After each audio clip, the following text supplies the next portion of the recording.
मित्रांनो, तुम्हाला माहिती आहे का, या जगात असा एक ग्रंथ आहे ज्याच्या नुसत्या स्पर्शाने सुद्धा नशीब बदलतं. ज्या ग्रंथाच्या पारायणाने असाध्य असे कॅन्सर सारखे रोग सुद्धा डॉक्टरांचे अंदाज चुकवून बरे झाल्याची शेकडो उदाहरणं आहेत. ज्या घरात हा ग्रंथ वाचला जातो तिथे गरिबी कधीच टिकू शकत नाही आणि साक्षात दत्त महाराज त्या भक्ताच्या हाकेला ओ देतात.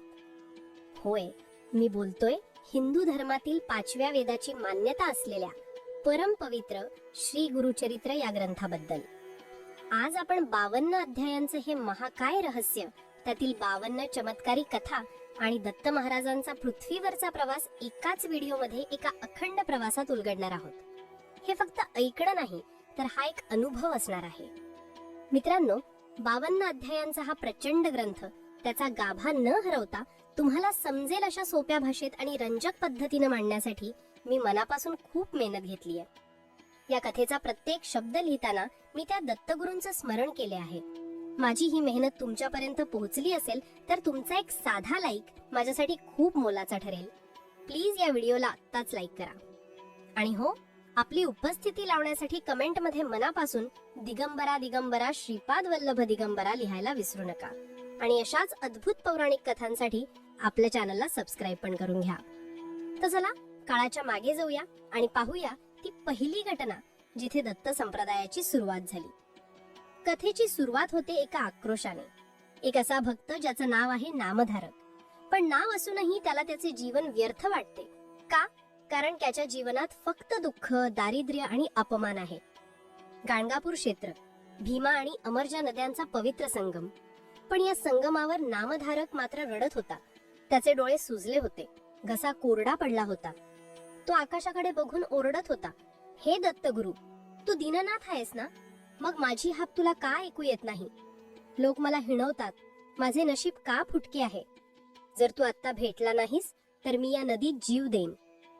त्याची ती हाक काळजाला चिरणारी होती. आणि म्हणतात ना, जेव्हा भक्ताचा धीर सुटतो तेव्हाच देवाची धाव सुरू होते. तेवढ्यात त्याला समोरून एक तेजस्वी आकृती येताना दिसली. अंगावर भगवी वस्त्रे, कपाळावर भस्म, डोळ्यात सूर्यासारखे तेज पण चंद्रासारखी शीतलता. ते होते साक्षात सिद्धमुनी. नामधारक धावत गेला आणि त्यांच्या पायांवर कोसळला. महाराज, मला वाचवा, मला मार्ग दाखवा. मला त्या दत्तगुरूंचं स्वरूप सांगा जे भक्तांसाठी धावून येतात.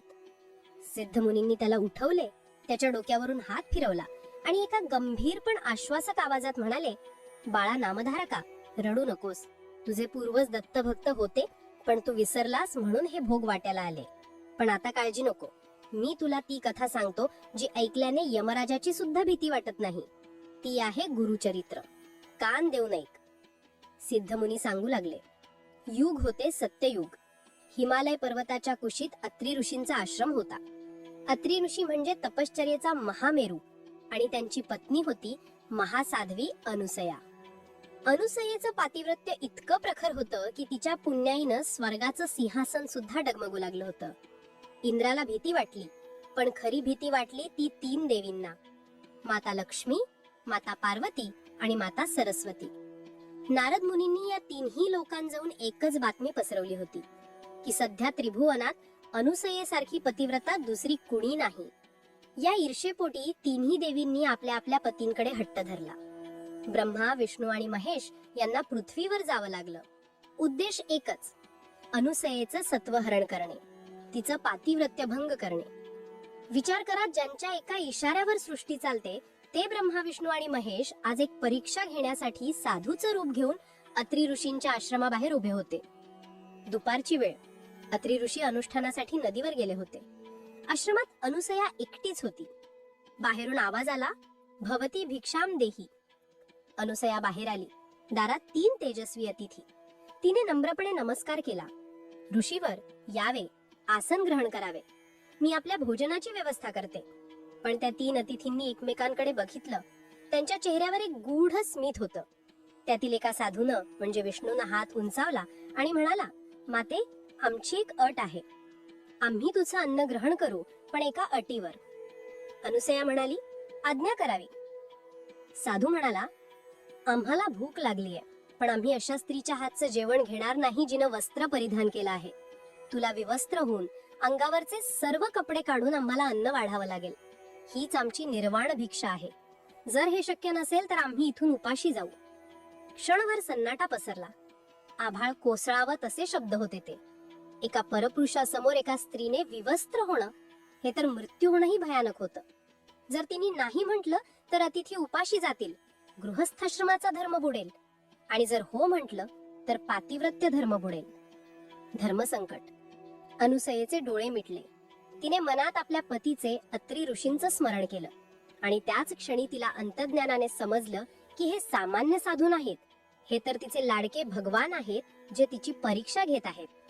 तिचा चेहरा उजळला. भीतीच्या जागा आत्मविश्वासानं घेतली. ती हसली. एका आईच्या ममतेने तिने त्या तिघांकडे बघितले. तिने स्वयंपाकघरात जाऊन पतीच्या कमंडलूतील तीर्थ हाताच्या उंजळीत घेतले. तिचे डोळे पाणावले होते, पण ते दुःखाने नाही तर एका असीम भक्तीने. तिने मनात विचार केला, माझे मन जर निर्मळ असेल, माझ्या पतीवरील प्रेम जर सत्य असेल आणि हे अतिथी जर साक्षात त्रिमूर्ती असतील, तर या क्षणी माझे हे दूध पिणारे बाळ का होऊ नयेत? माझ्या मनात यांच्याविषयी कोणताही विकार नाही, मग लज्जा कसली? बाळासमोर आई कधी लज्जित होते का? तिने ते मंत्राग्नीने भारलेले पाणी त्या तिन्ही साधूंच्या अंगावर शिंपडले आणि म्हणाली, माझ्या पतीच्या तपश्चर्येने तुमची इच्छा पूर्ण हो. आणि काय आश्चर्य, त्या पाण्याच्या स्पर्शाने जगाला चालवणारे, चक्र सुदर्शन धरणारे विष्णू, त्रिशूलधारी शिव आणि ब्रह्मदेव, त्या क्षणी ट्या ट्या करत रडणारी 3 छोटीशी गोजीरवणी बालक बनली. ज्यांच्या भयाने काळ सुद्धा थरथर कापतो, ते आता अनसयेच्या पायाशी हातवारे करत लोळत होते. अनसयेचे मातृत्व उफाळून आले. तिने त्या चिमुकल्या बाळांना कडेवर उचलले. त्या क्षणी ती फक्त एक तपस्विनी नव्हती, ती जगत जननी झाली होती. तिने खरोखरच आपली वस्त्रांची पर्वा न करता त्या भुकेल्या बालकांना आपल्या हृदयाशी लावले. त्यांना पाना भाजला. सृष्टीचे पालनहार आज एका मानवी मातेचे दूध पिऊन तृप्त झाले होते. तो वात्सल्य भाव, ती शांतता. आश्रमातील पशुपक्षी सुद्धा स्तब्ध झाले. स्वर्गातून देवतांनी पुष्पवृष्टी केली. थोड्या वेळाने तिथे लक्ष्मी, पार्वती आणि सरस्वती आल्या. आपल्या पतींची ही अवस्था पाहून त्या उशाळल्या. त्यांनी अनसूयाची क्षमा मागितली. माते, आम्ही हारलो. तुझी भक्ती जिंकली. आमचे पती आम्हाला परत दे. अनसूयेने त्यांना त्यांचे पती परत दिले, पण जाताना त्रिमूर्तींनी तिला वरदान दिले. अनसूये, तुझे हे वात्सल्य आम्ही कधीच विसरणार नाही. तुझे पुत्र म्हणून आम्ही तुझ्या पोटी जन्म घेऊ. आणि त्यातूनच जन्म झाला भगवान दत्तात्रेयांचा. ब्रह्मा, विष्णू आणि महेश यांचे एकत्रीकरण. 3 मुखे, 6 हात आणि पाठीशी 4 वेद, म्हणजे श्वान रूपाने हे 4 वेद होते. अशा प्रकारे सत्ययुगात दत्तात्रेय अवतरले. पण सिद्धमुनी नामधारकाला म्हणाले, नामधारका, ही तर सुरुवात होती. काळ बदलला, कलियुग आले आणि कलियुगातील अज्ञान, अंधश्रद्धा आणि पाप नष्ट करण्यासाठी दत्तात्रेयांना पुन्हा मानवी रूपात यावे लागले. आता आपण जातोय आंध्र प्रदेशातील पीठापूर नावाच्या गावात. तिथे अप्पलराज शर्मा आणि सुमती नावाचे एक सात्विक जोडपे राहत होते. ते दोघेही दत्तभक्त होते, पण घरात गरिबी होती. सुमतीचे अनेक मुले जगली नव्हती आणि जी जगली होती ती अपंग होती. एके दिवशी काय झालं, अप्पलराज घरात नव्हते. घरात श्राद्धाची तयारी सुरू होती. ब्राह्मणांना जेवायला बोलवले होते. नियम असा असतो की ब्राह्मणांनी जेवल्याशिवाय अन्नाचा कणही कुणाला द्यायचा नसतो. पण दारात एक अतिथी आला, तेजस्वी पण भिकारी वेशात. त्याने आरोळी दिली, भवती भिक्षाम देही माते, खूप भूक लागली आहे. सुमती धावत बाहेर आली. तिने बघितले, त्या अतिथीच्या डोळ्यात एक वेगळीच चमक होती. तिने समाजाच्या रूढींच्या भीतीचा विचार केला नाही. भुकेलेला अन्न देणे हाच माझा धर्म असा विचार करून तिने श्राद्धासाठी बनवलेले पवित्र अन्न त्या अतिथीला वाढले. तो अतिथी दुसरा तिसरा कोणी नसून साक्षात दत्तात्रेय होते, जे तिची परीक्षा घेण्यासाठी आले होते. ते प्रसन्न झाले. त्यांनी आपले मूळ रूप प्रगट केले आणि म्हणाले, माते, मी तुझ्यावर प्रसन्न आहे. मग काय वरदान हवे? सुमती भारावून गेली. तिने हात जोडले आणि म्हणाली, प्रभो, मला तुमच्यासारखाच पुत्र हवाय. दत्त हसले आणि म्हणाले, माझ्यासारखा तर मीच आहे, म्हणून मीच तुझ्या पोटी जन्माला येईन. आणि काही काळाने सुमतीच्या पोटी एक दिव्य बालकाचा जन्म झाला, ज्याचे नाव ठेवले श्रीपाद श्रीवल्लभ. हेच दत्तात्रेयांचे कलियुगातील पहिले अवतार. जन्मताच त्यांच्या अंगावर दिव्य चिन्ह होती.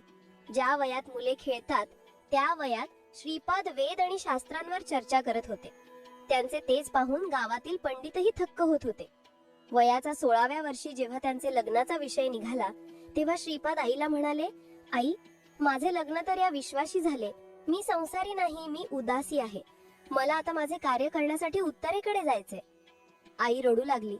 बाळा, तू गेलास तर आमचा आधार कोण? तुझे हे 2 मोठे भाऊ तर आंधळे आणि पांगळे आहेत.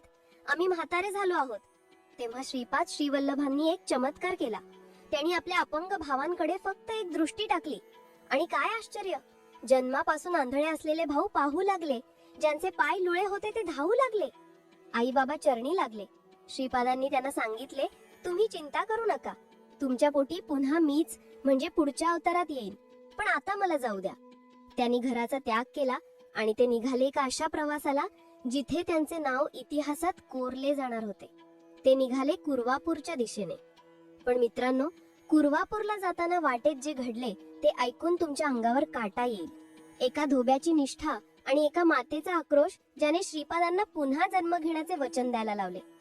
कोण होती ती माता आणि श्रीपाद श्रीवल्लभांनी पाण्यावर चालण्याचा चमत्कार कसा केला, हे सर्व आपण पाहणार आहोत पुढच्या भागात. पुढचा भाग अत्यंत महत्वाचा आहे, कारण त्यात साक्षात श्रीपाद श्रीवल्लभ जलसमाधी घेणार आहेत आणि त्यातूनच पुढे नृषी व सरस्वतींचा जन्म कसा होणार आहे हे उलगडणार आहे. हा व्हिडिओ इथेच संपत नाही.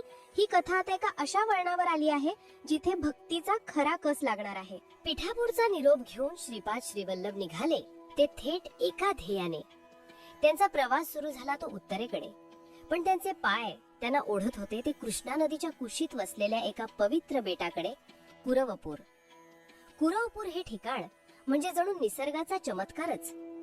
चारी बाजूंनी कृष्णा नदीचे वाहणारे पात्र आणि मध्यभागी असलेले हे बेट. श्रीपाद श्रीवल्लभांनी आपली कर्मभूमी म्हणून याच जागेची निवड केली आणि इथेच त्यांच्या दिव्य लीलांना खऱ्या अर्थाने सुरुवात झाली. या बेटावर एक धोबी म्हणजे परीत राहायचा. त्याचे नाव होते रजक. हा रजक अत्यंत साधा माणूस. सकाळपासून संध्याकाळपर्यंत नदीच्या काठावर कपडे धुणे हेच त्याचे काम. पण जेव्हापासून श्रीपाद कुरवपूरला आले तेव्हापासून रजक आपले काम सोडून तासनतास लांबूनच श्रीपादांकडे बघत असे. त्याला वेद येत नव्हते, मंत्र येत नव्हते, पण त्याच्या मनात एकच भाव होता, हे कोणीतरी सामान्य योगी नाहीत. रोज श्रीपाद नदीवर स्नानाला आले की रजक धावत जाऊन त्यांचे ओले कपडे धुवून देत असे, वाळवून देत असे. आणि त्या बदल्यात त्याला काय मिळायचे? फक्त श्रीपादांचे एक स्मित हास्य. पण त्याच्यासाठी ते लाखाचे होते. एके दिवशी एक भयानक घटना घडली. रजक नेहमीप्रमाणे कपडे धुत होता. त्याचा छोटा मुलगा जेवणाचा डबा घेऊन काठावर आला होता. अचानक जंगलाच्या दिशेने एक प्रचंड डरकाळी फुटली. काही समजायच्या आत एक क्रूर वाघ झुडपातून बाहेर आला आणि त्याने त्या लहानग्या मुलावर झडप घातली. वाचवा, वाचवा! मुलाची किंकाळी हवेत विरली. रजक धावत गेला, पण तोपर्यंत उशीर झाला होता. वाघाच्या तीक्ष्ण दातांनी मुलाचा गळा पकडला होता. रक्ताच्या चिळकांड्या उडाल्या आणि तो वाघ मुलाला घेऊन जंगलात पळाला नाही, तर तिथेच टाकून निघून गेला. कारण समोरून श्रीपाद श्रीवल्लभ शांतपणे चालत येत होते. रजक टाहो फोडत श्रीपादांच्या पायावर पडला. स्वामी, माझा वंश संपला, माझे बाळ गेले. श्रीपादांनी त्या रक्ताने माखलेल्या मुलाकडे बघितले. त्यांच्या चेहऱ्यावर ना भीती होती ना दुःख होती, ती फक्त एक अधिकारवाणी. त्यांनी आपल्या कमंडलूतील पाणी त्या मुलावर शिंपडले आणि एकच शब्द उच्चारला, उत्तिष्ठ, म्हणजे उठ. आणि काय चमत्कार! ज्या मुलाचे प्राण गेले होते, ज्याचं शरीर वाघाने फाडलं होतं, तो मुलगा झोपेतून जागा झाल्यासारखा आळस देत उठून बसला. त्याच्या अंगावर जखमेचा एक ओरखडाही नव्हता. हे दृश्य पाहून रजक वेडापिसा झाला. तो नाचू लागला, माझे स्वामी देव आहेत, माझे स्वामी देव आहेत. पण श्रीपादांची लीला इथेच थांबली नाही. एकदा हाच रजक कपडे धुत असताना नदीतून एक राजा आपल्या लवाजमासह बोटीतून जात होता. राजाची ती शान, हत्ती, घोडे आणि दिमाग बघून रजकाच्या मनात एक क्षण मोह निर्माण झाला. त्याला वाटलं, आहा, काय हे सुख! मला पण असे सुख मिळेल का? श्रीपादांनी त्याचे मन ओळखले. त्यांनी त्याला जवळ बोलवले आणि विचारले, रजका, तुला राजा व्हायचे आहे ना? रजक लाजून खाली मान घालून उभा राहिला. श्रीपाद हसले आणि म्हणाले, तुझी इच्छा पूर्ण होईल, पण या जन्मात नाही. पुढच्या जन्मात तू राजा बसशील. आणि मी तुला तिथेही भेटायला येईन. हाच रजक पुढे बिदरचा बादशाह म्हणून जन्माला आला. अशा अनेक लीला सुरू होत्या, पण कुरवपूरच्या मातीत घडलेली सर्वात मोठी घटना, जी दत्तात्रयांचे दुसरे अवताराचे कारण बनणार होती, ती अजून घडायची होती. एका दुपारी जेव्हा सूर्य डोक्यावर आला होता आणि कृष्णा नदीचे पात्र तापले होते, तेव्हा नदीच्या काठावर एक स्त्री आपल्या मुलाला फरफटत ओढत आणत होती. तिचे नाव होते अंबिका. ती ब्राह्मण स्त्री होती, पण तिचे नशीब अतिशय कठोर होते. तिचा मुलगा जन्मतःच मतिमंद होता. त्याला साधे बोलताही येत नव्हते, बुद्धी तर नव्हतीच. वडील वारलेले, घरात खायला अन्नाचा कण नाही आणि वरून समाजाचे टोमणे. लोक तिला म्हणायचे, तुझे पापच असे असणार, म्हणून असा वेडा मुलगा पोटी आला, ह्याला जगवून काय फायदा. रोजचा अपमान सहन करून अंबिका थकली होती. तिने ठरवले होते आज जीवन संपवायचे. तिने आपल्या कमरेला पदर घट्ट बांधला आणि मुलाचा हात पकडून ती खोल पाण्यात उडी घेण्यासाठी पुढे सरसावली. पाण्याची खळखळ आणि अंबिकेंचे हुंदके, वातावरणात एक भयंकर उदासी होती. ती मुलाकडे बघून रडत होती, बाळा, या जगात आपल्याला जागा नाही रे.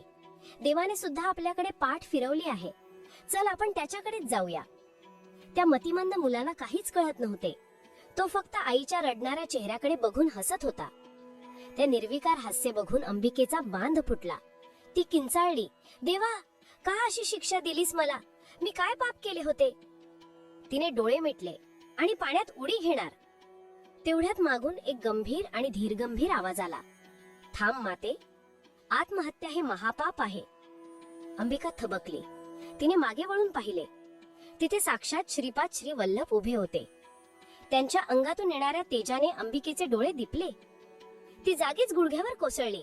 स्वामी, मला अडवू नका, मी जगू शकत नाही. माझा हा मुलगा, हा समाजासाठी चेष्टा आणि माझ्यासाठी ओझे झाला आहे. मी मेल्यावर याचे काय होणार? त्यापेक्षा मी याला घेऊनच जाते. श्रीपाद तिच्या जवळ आले. त्यांची नजर करुणेने भरलेली होती. त्यांनी त्या मतिमंद मुलाच्या डोक्यावरून हात फिरवला. माते, मुलाला ओझे म्हणतेस? अरे, ज्या मातीने बीजाला पोटात वाढवले, तिनेच त्याला नाकारायचे असते का? ते शब्द अंबिकेच्या काळजाला भिडले. ती ओक्साबोक्शी रडू लागली. तिने श्रीपादांचे पाय धरले आणि ती विनवणी करू लागली, मग मला मार्ग दाखवा स्वामी. जर मला जगायचे असेल तर मला तुमच्यासारखा ज्ञानी, तुमच्यासारखा तेजस्वी पुत्र हवा. या वेड्या मुलाला घेऊन मी कशी जगू? मला तुमच्यासारखा मुलगा द्या, नाहीतर मला मरण द्या. तिची ती हाक, त्यातील आर्तता आणि मातृत्व, हे सर्व पाहून श्रीपादांचे हृदय हेलावून गेले. त्यांनी अंबिकेला उठवले. माते, उठ, तुझी इच्छा पूर्ण होईल. तू आता घरी जा आणि नित्यनेमाने शनिप्रदोष व्रत कर. आणि लक्षात ठेव, श्रीपादाने तिच्या डोळ्यात बघित एक वचन दिले, जे काळाच्या दगडावर कोरले गेले. तुला माझ्यासारखा पुत्र हवा आहे ना? पण या त्रिभुवनात माझ्यासारखा फक्त मीच आहे. म्हणून पुढच्या जन्मात मी स्वतः तुझ्या पोटी जन्म घेईन. अंबिकेचा विश्वास बसेना. साक्षात देव तिला आई म्हणणार होता. तिने थरथरत्या हाताने श्रीपादांना नमस्कार केला. तिचे अश्रू आता दुःखाचे राहिले नव्हते, ते आनंदाचे होते. श्रीपादांच्या आशीर्वादाने अंबिका परतली आणि तिने आपला उर्वरित जन्म शिवभक्तीत घालवला. तिकडे श्रीपादांच्या लीलांचा वेग वाढतच होता. कुरवपूर हे फक्त भक्तांचे स्थान नव्हते, तर व्यापाऱ्यांचा मार्गही होता. वल्लभेश नावाचा एक ब्राह्मण व्यापारी होता. त्याने नवस केला होता की जर व्यापारात चांगला नफा झाला तर मी कुरवपूरला येऊन 1000 ब्राह्मणांना जेवण घालेन. त्याला नफा झाला. तो पैसे घेऊन कुरवपूरला निघाला. पण ही बातमी काही चोरांना समजली. ते चोर भक्तांचे सोंग घेऊन वल्लभेशच्या प्रवासात सामील झाले. दिवसभर ते त्याच्याशी गोड बोलले की अरे, आम्ही पण दर्शनालाच चाललो आहोत. वल्लभेश भोळा होता. तो त्यांच्यावर विश्वास ठेवून चालत राहिला. रात्र झाली. घनदाट जंगल लागले. आजूबाजूला चिट्ट पाखरूही नव्हते. संधी साधून त्या चोरांनी आपला खरा रंग दाखवला. ए ब्राह्मणा, जे काही आहे ते काढून दे, नाहीतर गळा कापून टाकू.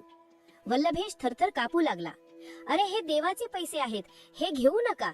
पण राक्षसी वृत्तीच्या चोरांनी ऐकले नाही. एका चोराने तलवार काढली आणि सपकन वार केला. वल्लभेशचे शिर धडा वेगळे झाले. रक्ताच्या थारोळ्यात तो पडला. चोर आनंदाने पैसे लुटू लागले. पण त्याच क्षणी जंगलातील शांतता भंग पाडली. झाडांच्या फांद्या जोर जोरात हलू लागल्या. जमिनीतून जणू ज्वालामुखी फुटावा तसा एक दिव्य पुरुष तिथे प्रगट झाला. हातात त्रिशूळ, जटा सोडलेल्या आणि डोळ्यात आग ओकणारे रौद्र रूप.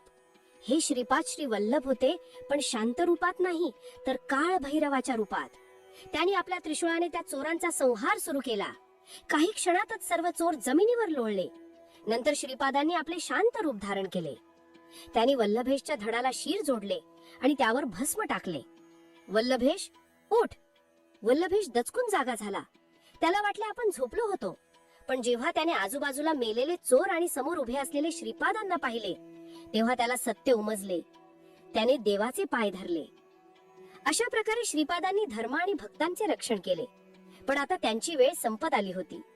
ठरल्याप्रमाणे अवतार कार्य पूर्ण झाले होते. तिथी होती आश्विन वद्य द्वादशी. श्रीपादांनी भक्तांना सांगितले, माझे कार्य संपले आहे. आता मी महाप्रस्थान करणार आहे. पण लक्षात ठेवा, मी जरी देहाने जात असलो तरी कुरवपूर हेच माझे स्थान असेल.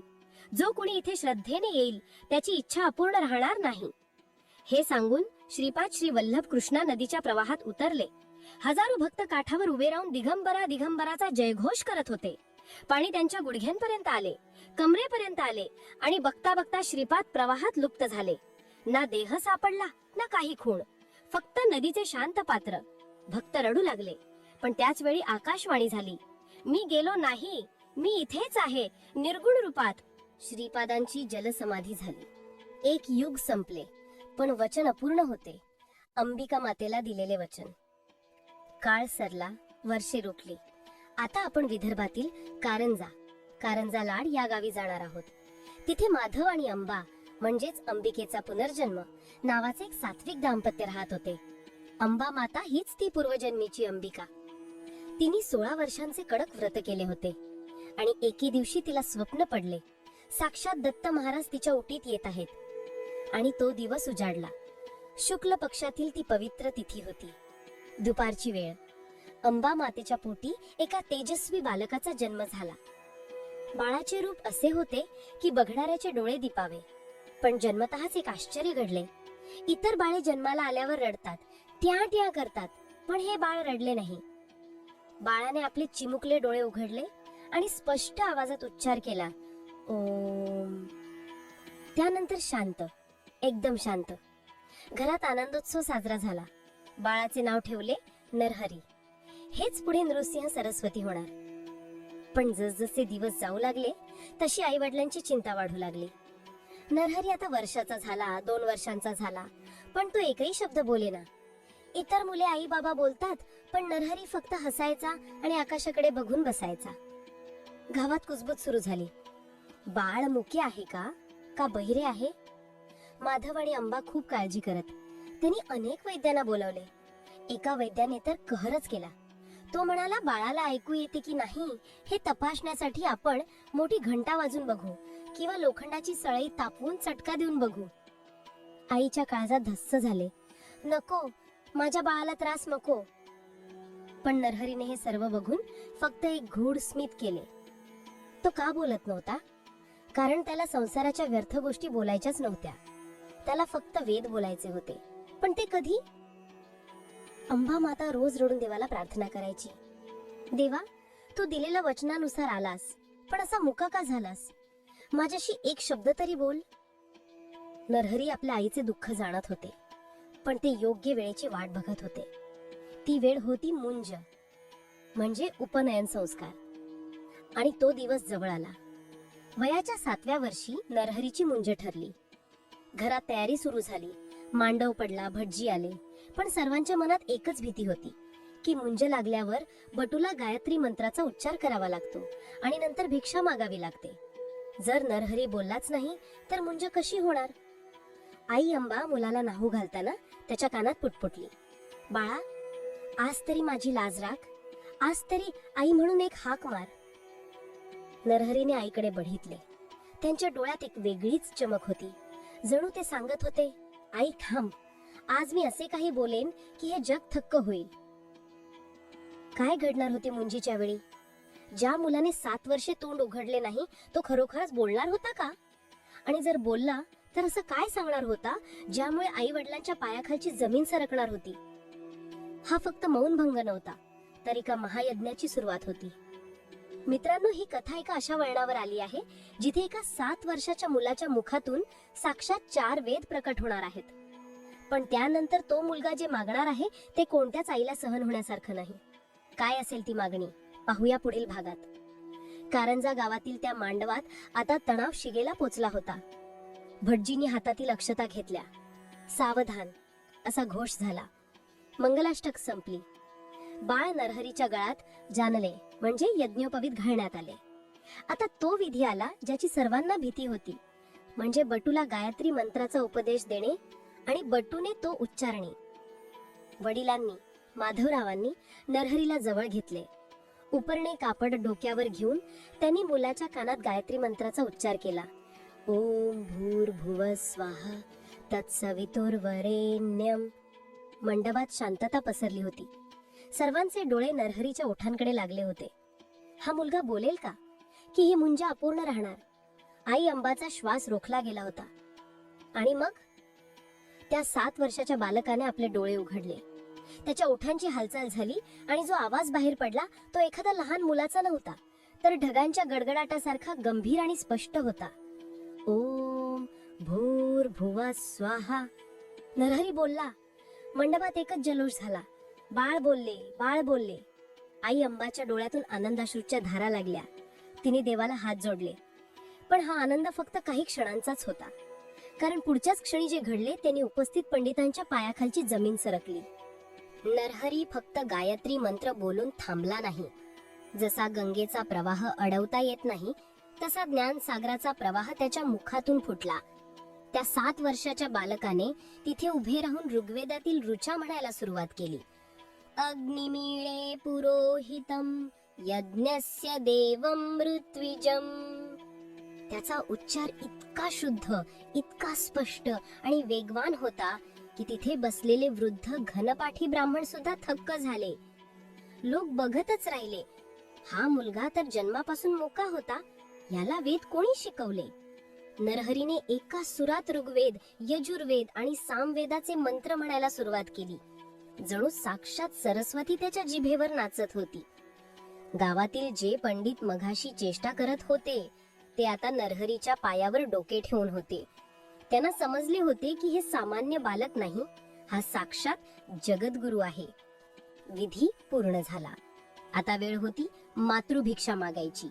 परंपरेनुसार बटूने हातात झोळी घेऊन आईकडे जायचे आणि म्हणायचे, ओम भवती भिक्षाम देही, म्हणजे माते मला भिक्षा दे. नरहरी हातात झोळी घेऊन आईकडे गेला. अंबा माता सोन्याच्या ताटात लाडू, पेढे आणि गोडधोड घेऊन उभी होती. ती खूप खुश होती. तिचा मुलगा आता बोलत होता. तिला वाटले आता माझे बाळ माझ्या जवळ राहणार, संसारात रमणार. नरहरी आई समोर उभा राहिला. त्याचे रूप आता बदलले होते. डोळ्यात एक वैराग्याची आग होती. त्याने झोळी पुढे केली आणि खणखणीत आवाजात म्हणाला, माते भिक्षा वाढ. आईने लाडू झोळीत टाकण्यासाठी हात पुढे केला, पण नरहरीने झोळी मागे घेतली. नाही आई, मला हे लाडू पेढे नको आहेत. अंबा गोंधळली.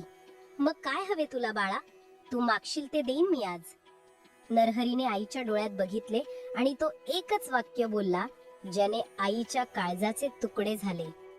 आई, मला संन्यास घेण्याची भिक्षा दे. मला हा संसार नको. मला या बंधनातून मुक्त कर. मला काशीला जाऊन तपश्चर्या करायची आहे. ताटातील लाडू जमिनीवर पडले. अंबा तिथेच जागीच मटकन खाली बसली. काय म्हणालास? संन्यास? अरे वेड्या, तुझे वय काय? तू तर अजून 7 वर्षांचा आहेस. आत्ता कुठे तुझे बोबडे बोल कानावर पडले आणि तू मला सोडून जाण्याची भाषा करतोयस? तिने मुलाला घट्ट मिठी मारली. बाळा, तुला माहित आहे का मी तुझ्यासाठी किती नवस केले? 16 वर्ष मी अन्नाचा त्याग केला, अनवाणी चालले, तेव्हा तू मला मिळालायस आणि तू म्हणतोस मी जाऊ? मी तुला जाऊ देणार नाही. वडिलांनी पण समजावण्याचा प्रयत्न केला. अरे नरहरी, संन्यास हा वृद्धापकाळात घ्यायचा असतो. हे खेळण्याचे, शिकण्याचे वय आहे. तू गृहस्थाश्रम स्वीकार, आमचा वंश वाढव. नरहरीने आईला अलगद बाजूला केले, पण मायेने. तो आता मुलगा म्हणून नाही तर गुरु म्हणून बोलत होता. तो म्हणाला, आई, ज्याला तू बाळ समजतेस तो या देहाचा धर्म आहे, पण आत्मा अमर आहे. तू म्हणतेस म्हातारपणी संन्यास घे, पण मृत्यू कधी येईल हे कोणाला माहित आहे का? ज्या झाडाला फळ यायचे आहे ते कधीही येऊ शकते. आई रडत होती. तिचा आक्रोश थांबत नव्हता. बाळा, तुझे हे तत्वज्ञान मला समजत नाही रे. मला फक्त माझा मुलगा हवाय. जर तू निघून गेलास तर आमचे म्हातारपण कोण सांभाळेल? आम्ही कोणाच्या तोंडाकडे बघून जगायचे? आम्हाला अग्नी कोण देणार? आईचे हे दुःख पाहून नरहरीचे मन द्रवले, पण त्याचे ध्येय निश्चित होते. तो आईच्या जवळ गेला. तिच्या डोक्यावरून मायेने हात फिरवला. आई, तुझा हा प्रश्न बरोबर आहे. मी जर गेलो तर तुमचा सांभाळ कोण करणार? यासाठी मी तुला एक वरदान देतो. त्याने आईच्या कपाळाला स्पर्श केला आणि म्हणाला, आई, माझ्यावर विश्वास ठेव. मी तुला वचन देतो, जोपर्यंत तुला आणखी 2 पुत्र होत नाहीत तोपर्यंत मी घर सोडणार नाही. तुला आणखी 2 मुले होतील, जे तुमचा म्हातारपणी सांभाळ करतील, सेवा करतील, आणि एक मुलगी सुद्धा होईल. आता तरी मला परवानगी देशील ना? आईने मुलाकडे पाहिले. तिला समजले की याला अडकून ठेवणे शक्य नाही. हा सूर्य आहे, त्याला घरात कोंडून ठेवता येणार नाही. तिने जड अंतःकरणाने होकार दिला. ठीक आहे बाळा, पण एक वचन दे, तू कुठेही असलास तरी जेव्हा मी तुला हाक मारेन तेव्हा तू मला दर्शन द्यायला येशील? नरहरीने हसून मांडो लावली. तथास्तु. काही काळानंतर आईला जुळी मुलं झाली. नरहरीने दिलेले वचन पूर्ण झाले. आता जाण्याची वेळ आली होती. वयाच्या अवघ्या 8व्या वर्षी नरहरीने आपल्या आईवडिलांच्या चरणांवर डोके ठेवले. घराचा उंबरठा ओलांडला आणि तो निघाला सत्याच्या शोधात. त्यांनी मागे वळून पाहिले नाही. त्यांचा प्रवास सुरू झाला उत्तरेकडे, थेट काशीच्या दिशेने, म्हणजे वाराणसीच्या दिशेने. त्या काळात प्रवास सोपा नव्हता. घनदाट जंगले, हिंस्त्र प्राणी आणि चोर दरोडेखोर. पण या बालयोग्याच्या चेहऱ्यावरचे तेज बघून वाघ सिंह सुद्धा रस्ता बदलत होते. ते काशीला पोहोचले. काशी विद्वानांची नगरी. तिथे अनेक दिग्गज पंडित होते जे स्वतःला वेदांचे जाणकार समजत होते. पण जेव्हा या छोट्या बालकाने मणिकर्णिका घाटावर बसून वेदांवर भाष्य करायला सुरुवात केली तेव्हा संपूर्ण काशी हादरली. कोण आहे हा मुलगा? वय 8 वर्ष आणि बुद्धी बृहस्पती सारखी. तिथे कृष्ण सरस्वती नावाचे एक महान वृद्ध संन्यासी होते. ते शंकराचार्यांच्या परंपरेतले होते. त्यांनी नरहरीला ओळखले. त्यांनी नरहरीला बोलावले. बाळा, तू या कलियुगाचा उद्धार करण्यासाठी आला आहेस. तुला आता दीक्षा घ्यावी लागेल. विधिवत दीक्षा झाली. नरहरीचे मुंडन करण्यात आले. भगवी वस्त्रे परिधान केली. हातात दंड आणि कमंडळू घेतले. आणि कृष्ण सरस्वतींनी त्यांना नवीन नाव दिले, श्री नृसिंह सरस्वती. म्हणजेच नरहरी हे नाव मागे पडले आणि जगाला मिळाले नृसिंह सरस्वती. नाव का दिले इंद्रसिंह? कारण ते नरहरी होते, आणि सरस्वती कारण ते ज्ञानाचे सागर होते. आता ते पूर्ण संन्यासी झाले होते. त्यांनी काशीतील लोकांचा उद्धार केला. अनेक पंडितांचं गर्वहरण केले. पण त्यांना आठवण होती आपल्या आईला दिलेल्या वचनाची, आणि त्यांना कार्यक्षेत्र निवडायचे होते दक्षिण भारतात. त्यांनी काशीचा निरोप घेतला. 30 वर्षानंतर. काही ग्रंथांनुसार हा काळ कमी जास्त असू शकतो, पण मुख्य घटनाक्रम असाच आहे. ते पुन्हा आपल्या गावी कारंजाला आले. पण आता ते बाळ नरहरी नव्हते, ते स्वामी नृसिंह सरस्वती होते. ते आपल्याच घरासमोर उभे राहिले आणि त्यांनी आवाज दिला, भवती भिक्षाम देही. म्हातारे झालेले आई वडील माधव आणि अंबा बाहेर आले. त्यांनी या तेजस्वी संन्याशाला बघितले.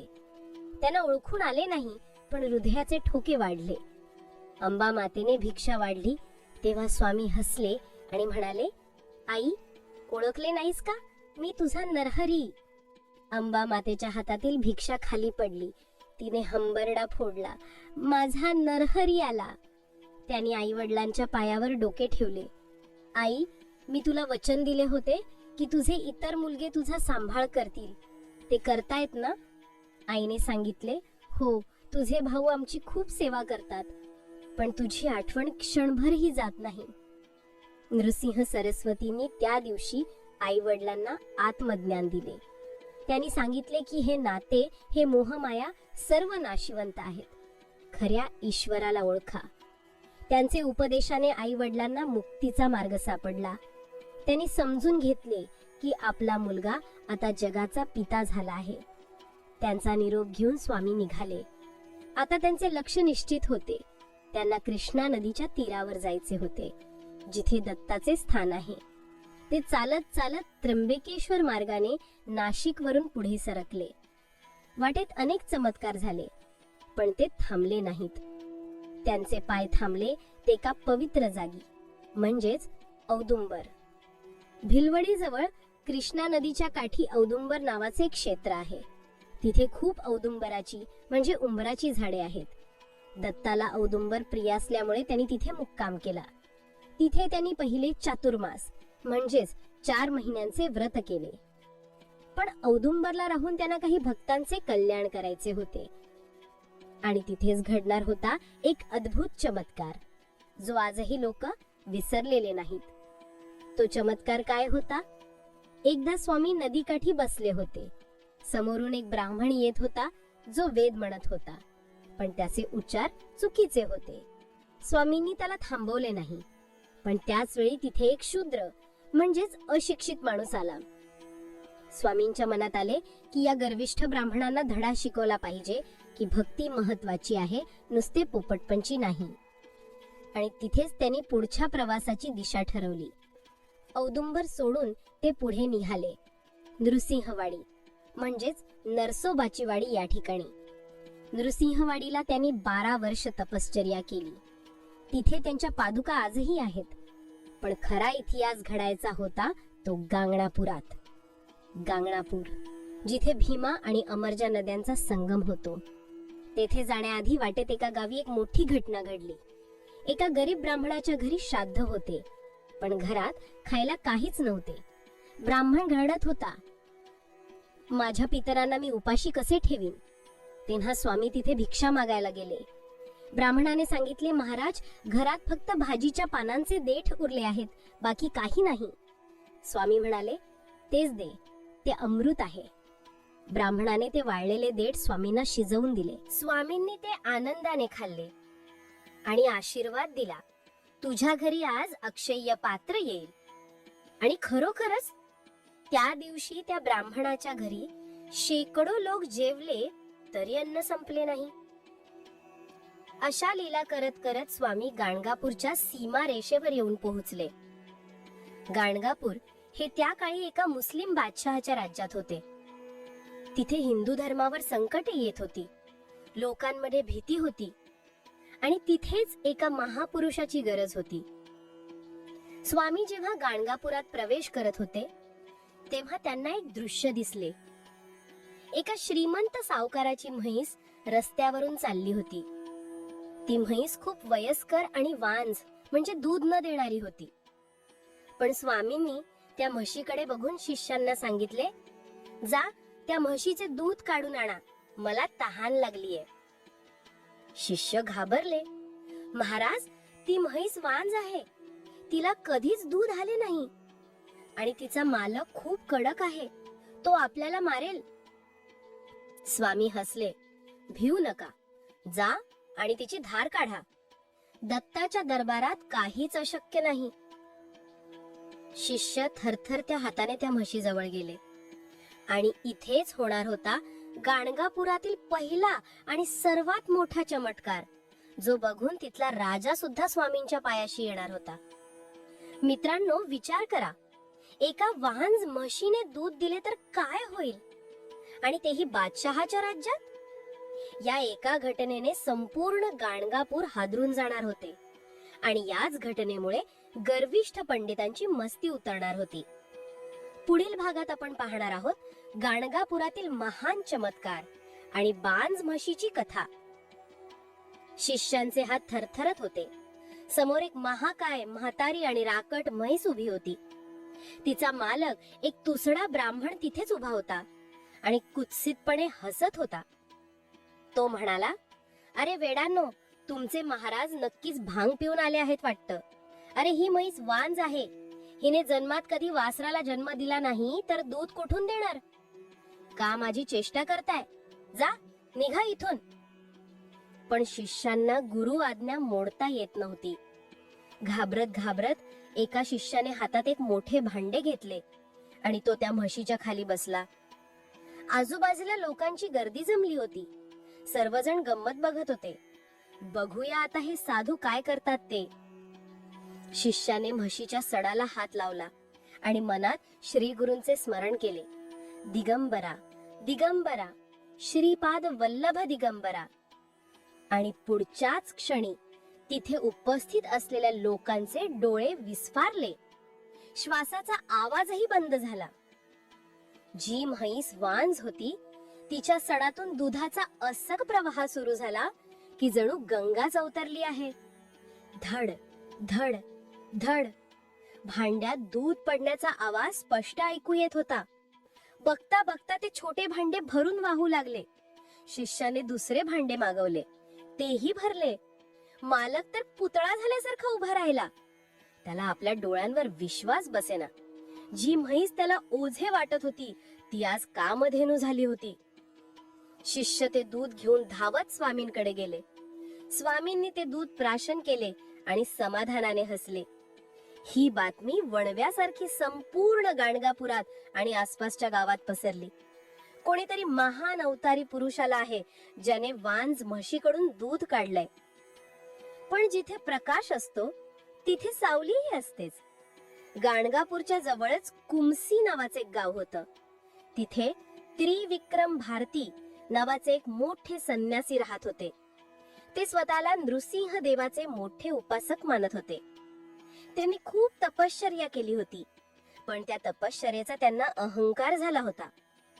त्यांनी जेव्हा ऐकले की कोणीतरी नृसिंह सरस्वती नावाचा संन्यासी आला आहे आणि लोक त्याला देव मानतात, तेव्हा त्यांचा अहंकार दुखावला.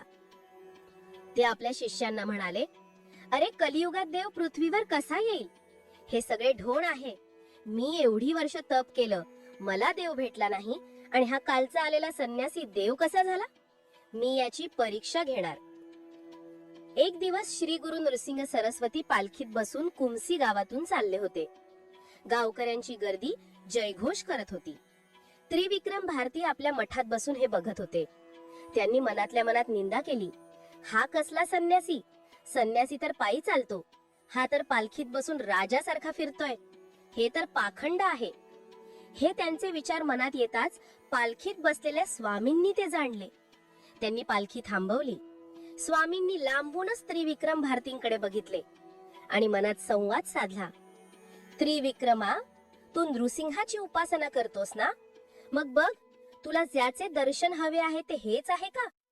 आणि त्याच क्षणी त्रिविक्रम भारतींना पालखीत बसलेले स्वामी नृसिंह सरस्वती दिसले नाहीत.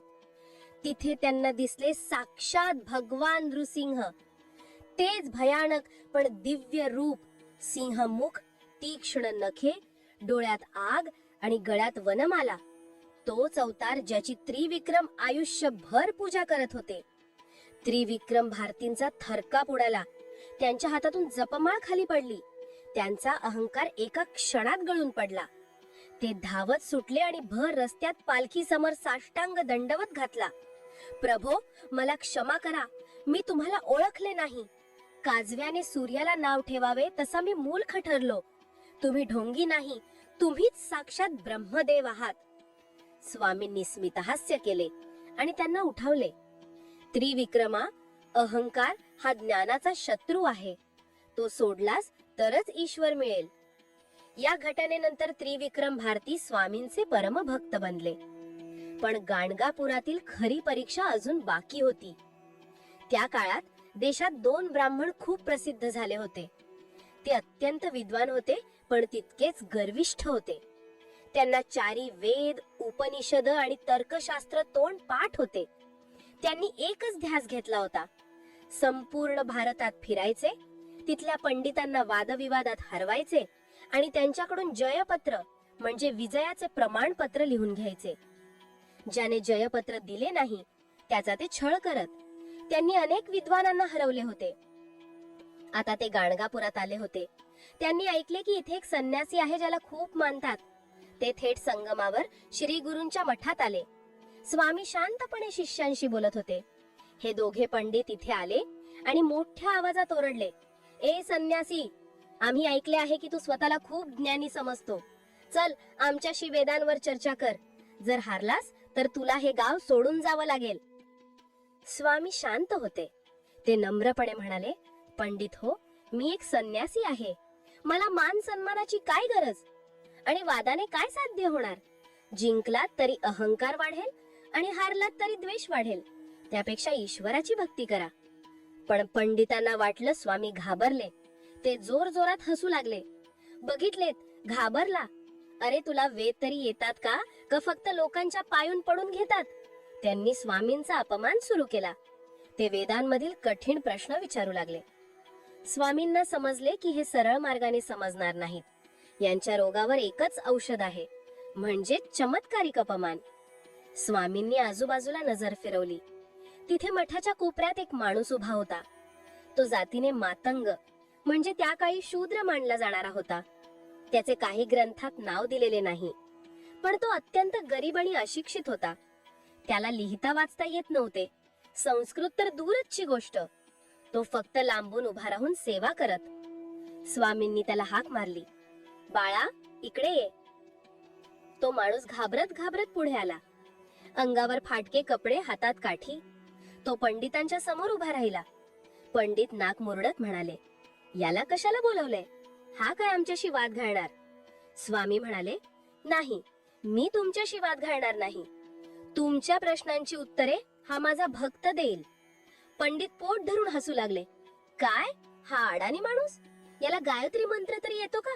स्वामी तुम्ही चेष्टा करताय आमची. स्वामींचे डोळे आता गंभीर झाले. त्यांनी आपल्या हातातील भस्म त्याच्या कपाळावर लावले आणि त्याच्या डोक्यावर आपला वरदा हस्त ठेवला. स्वामींनी आज्ञा केली, बोल बाळा, या पंडितांना वेदांचा अर्थ सांग. ऋग्वेदापासून सुरू कर. आणि तिथे एक अघटित घडले. ज्या माणसाला स्वतःचे नाव लिहिता येत नव्हते, त्याच्या शरीरातून एक वीज संचारली. त्याचे डोळे तेजस्वी झाले.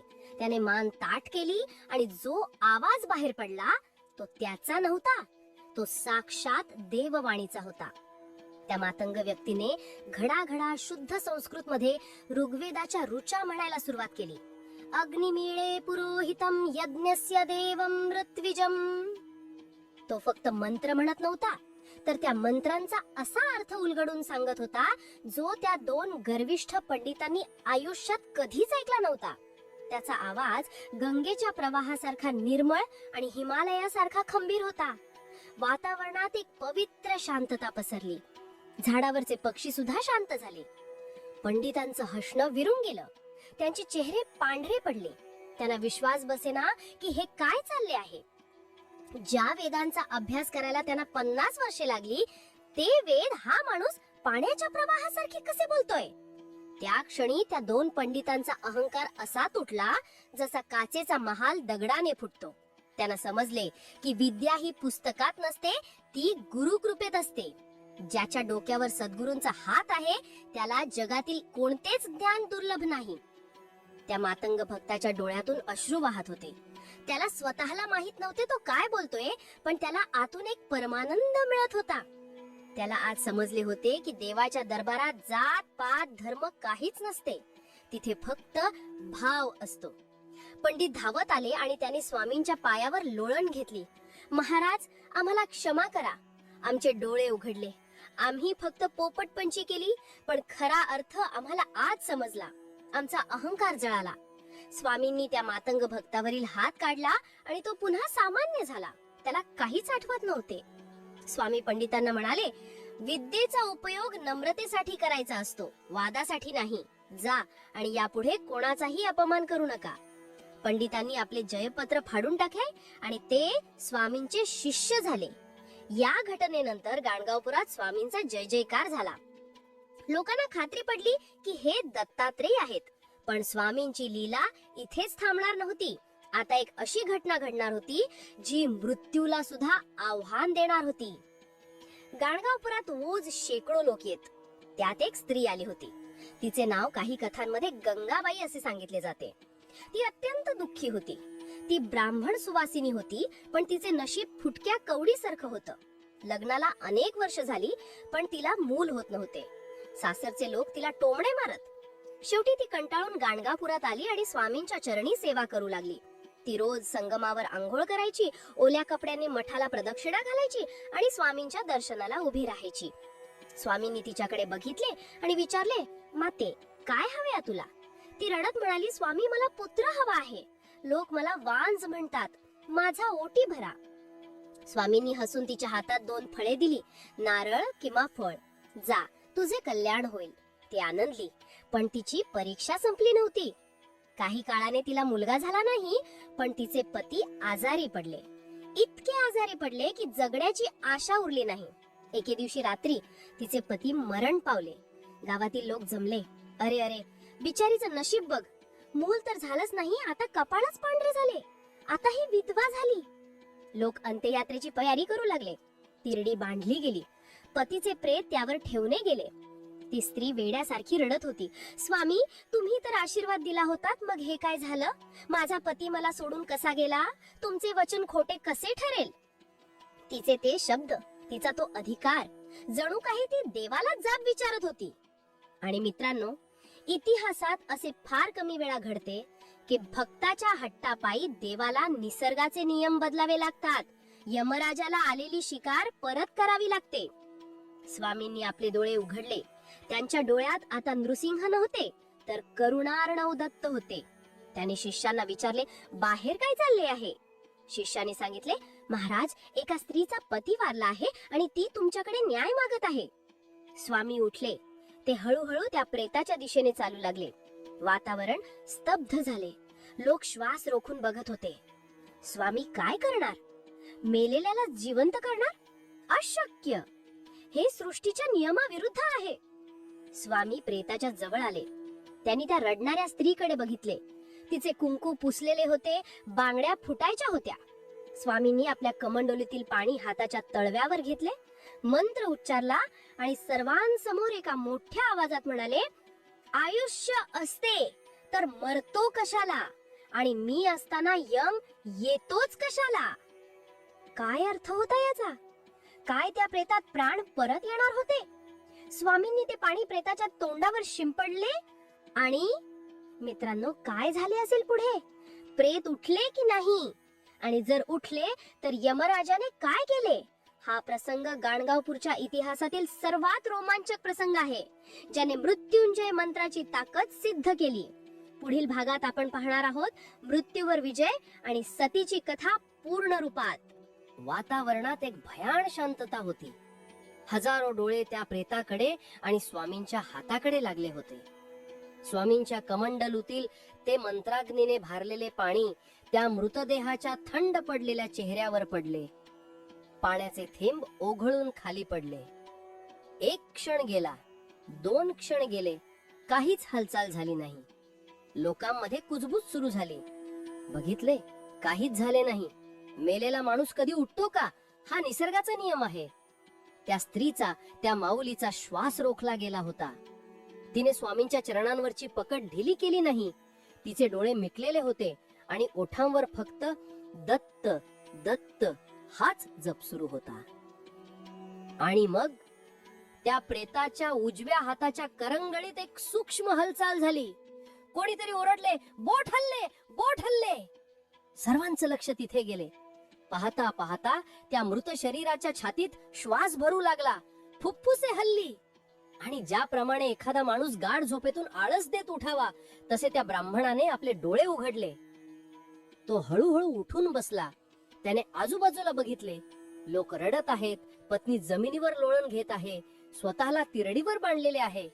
तो गोंधळला. तो म्हणाला, अरे, हे काय चालले आहे? मी तर झोपलो होतो. मला इथे का आणले? आणि तुम्ही सगळे माझ्याकडे असे का बघत आहात? त्याचा आवाज ऐकून त्याची पत्नी, जी मगाशी दुःखाने अर्धी मेली होती, ती आता वेड्यासारखी ओरडली, स्वामी, तुम्ही परत आलात. तिने धावत जाऊन पतीला मिठी मारली नाही, तर आधी श्री नृसिंह सरस्वतींच्या पायावर डोके ठेवले. तिचे अश्रू स्वामींच्या पायावर पडले आणि त्या उष्ण अश्रूंनी स्वामींचे पाय धुतले गेले. महाराज, तुम्ही देव आहात. तुम्ही यमराजाच्या दाढेतून माझ्या पतीला परत आणले, माझा सुहाग परत दिला. लोक जयघोष करू लागले. दिगंबरा दिगंबरा, श्रीपाद वल्लभ दिगंबरा. हा नाद आकाशाला भेडला.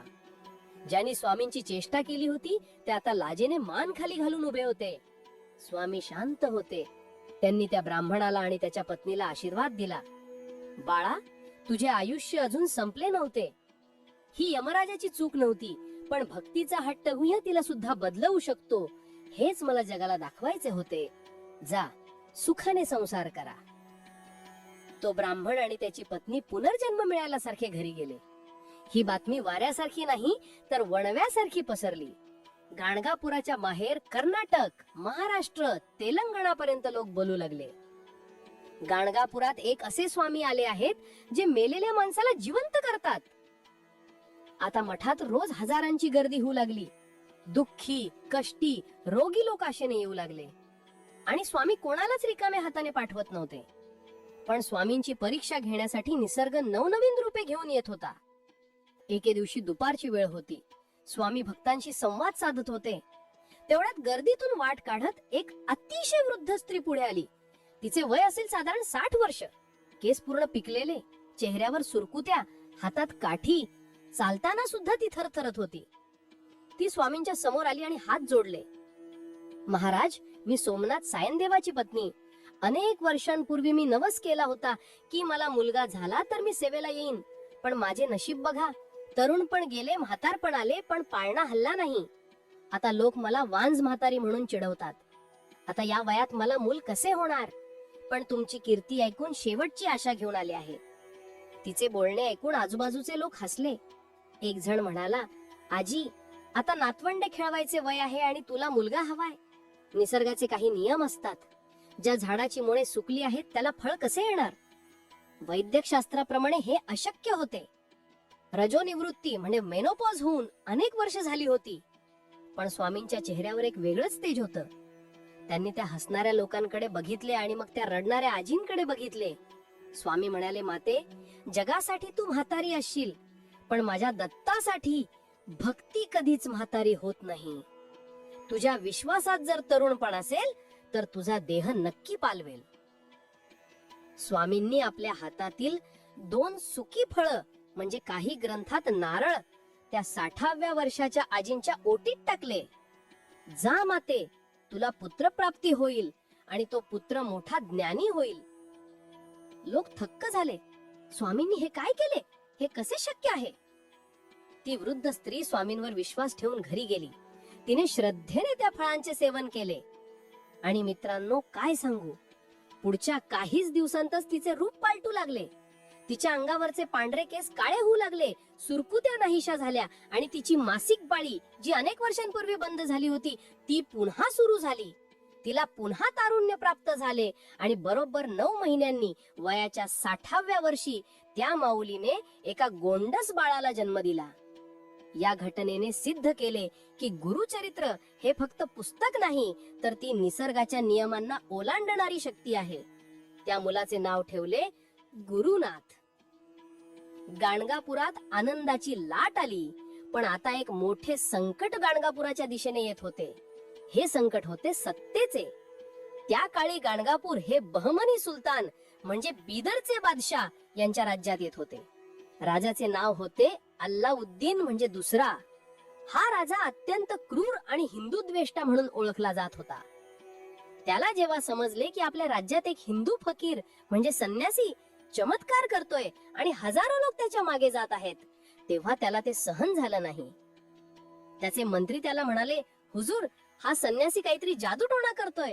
लोक आमचं काम सोडून त्याच्या दर्शनाला जात आहेत. याला वेळीच थांबवले पाहिजे, नाहीतर हे आपल्या सत्तेला धोका आहे. बादशाह संतापला. चला, मी स्वतः जातो आणि त्या फकीराची जादू बघतो. जर तो ढोंगी असेल तर त्याचे मुंडके छाटून बिदरच्या वेशीवर टांगेन. बादशाह निघाला, पण निघतानाच देवाची लीला सुरू झाली. त्याच्या पायाला एक छोटासा फोड आला होता. त्याला वाटलं साधी पुळी असेल, पण गाणगापुरात पोहोचेपर्यंत त्या फोडाचे रूपांतर भयंकर अशा राजफोडात म्हणजे कार्बंकल किंवा ट्यूमर मध्ये झालं. त्याचा पाय सुजला. वेदना इतक्या भयंकर होत्या की तो हत्तीवर बसू शकत नव्हता. त्याला पालखीत झोपवून आणावे लागले. त्याचे शाही वैद्य हकीम सोबत होते. त्यांनी अनेक लेप लावले, औषधं दिली, पण फोड फुटत नव्हता आणि वेदना कमी होत नव्हती. तो तडफडत होता. अल्लाह, हे काय झाले? त्याला कळून चुकले की हे सामान्य दुखणे नाही, ही त्या फकीराच्या नादाला लागल्याची शिक्षा आहे का? तरीही त्याचा अहंकार गेला नाही. तो गाणगापुरात पोहोचला. त्याचे सैनिक मठाच्या दिशेने चालू लागले. मठात भक्तांची धावपळ उडाली. बादशहा आला. तो मठाचा विध्वंस करायला आला आहे, पळा! लोक घाबरले. पण स्वामी नृसिंह सरस्वती शांतपणे आपल्या आसनावर बसून होते. त्यांच्या चेहऱ्यावर तीच स्मित रेषा होती. शिष्य म्हणाले, गुरुदेव, यवनांचे सैन्य आले आहे, आपण इथून दुसरीकडे जाऊया का? स्वामी हसले. अरे, कोणाला घाबरता? जो माझा भक्त आहे त्याला राजाची भीती कसली? आणि जो राजा आहे तो सुद्धा शेवटी त्याच एका परमात्म्याचा बंदा आहे. येऊ द्यात त्याला. मठाचे दरवाजे उघडले गेले. बादशहाची पालखी आत आली. सैनिकांनी तलवारी उपसल्या होत्या. वातावरण तणावपूर्ण होते. बादशाह वेदनेने विव्हळत पालखीतून उतरला. 2 सेवकांनी त्याला धरले होते. तो रागाने स्वामींकडे बघू लागला. कुठे आहे तो जादूगार? बादशाने नजर वर करून स्वामींकडे बघितले. त्याला वाटले होते की समोर एखादा भगवी वस्त्र घातलेला, गळ्यात माळा घातलेला हिंदू साधू असेल. पण जेव्हा त्याची नजर स्वामींच्या डोळ्याला भिडली तेव्हा तिथे त्याला काहीतरी वेगळेच दिसले. त्या क्षणी बादशहाचा अहंकार गळून पडला. त्याला समोरच्या आसनावर नृसिंह सरस्वती दिसले नाहीत. त्याला तिथे एक दिव्य पीर म्हणजे मुस्लिम संत दिसले. काहींच्या मते त्याला तिथे साक्षात नूर म्हणजे दिव्य प्रकाश दिसला. त्याच्या डोळ्यासमोरून धर्म, जात, भाषा यांचे पडदे बाजूला झाले. त्याला जाणवले की समोर बसलेली व्यक्ती ही हिंदू किंवा मुसलमान नाही, तर ती एक ईश्वरी शक्ती आहे. त्याच्या पायाची वेदना, जी मघाशी जीवघेणी होती, ती स्वामींच्या एका दृष्टिक्षेपाने अचानक शांत झाली. जणू बर्फाची पट्टी ठेवावी तशी थंडावा त्याच्या शरीरात पसरला. त्या क्रूर राजाचे डोळे पाणावले. ज्या हातांनी तलवार पकडली होती ते हात आपोआप जोडले गेले. तो गुडघ्यावर बसला नाही, तर लोटांगण घालत स्वामींच्या दिशेने सरकला. तो ओरडला, या अल्लाह, तुम्ही फकीर नाही, तुम्ही तर पैगंबर आहात. मला माफ करा. मठातील लोक श्वास रोखून बघत होते. जो राजा मारायला आला होता तो आता एका लहान मुलासारखा रडत स्वामींच्या चरणी पडला होता. स्वामींनी त्याला जवळ बोलावले. त्यांच्या स्पर्शात जादू होती. त्यांनी त्याच्या पायाकडे बघितले नाही, फक्त त्याच्या डोक्यावर हात ठेवला.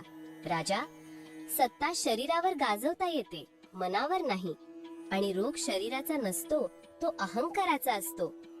तुझा अहंकार गेला, आता तुझा रोगही जाईल. स्वामींनी त्याला आशीर्वाद दिला.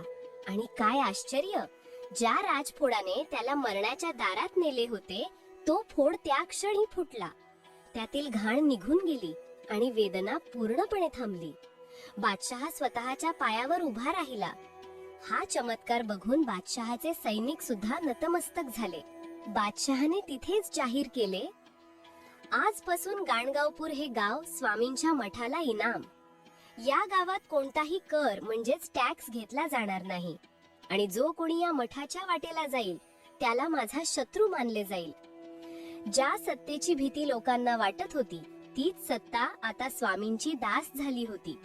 बादशहाने स्वामींना विनंती केली, महाराज, तुम्ही एकदा तरी माझ्या महालात बिदरला यावे. स्वामींनी त्याची विनंती मान्य केली. काही काळानंतर ते बिदरला गेले आणि तिथेही ब्रह्म राक्षसाचा उद्धार केला. पण ती पुढची कथा आहे. गाणगावपुरात आता सुवर्ण काळ आला होता. राजाही चरणी लागला होता आणि प्रजाही. पण मित्रांनो, म्हणतात ना की सुखाच्या काळातच खरी परीक्षा असते. आतापर्यंत स्वामींनी बाह्य जगातील लोकांना चमत्कार दाखवले होते, पण आता वेळ आली होती त्यांच्या स्वतःच्या शिष्यांची, त्यांच्या जवळच्या भक्तांची परीक्षा घेण्याची. सोन्याला आगीतून जावं लागतं तेव्हाच ते शुद्ध होते, तसंच भक्ताला संकटातून जावं लागतं. आता मठात एक असा भक्त येणार होता ज्याचं नाव होतं सायनदेव.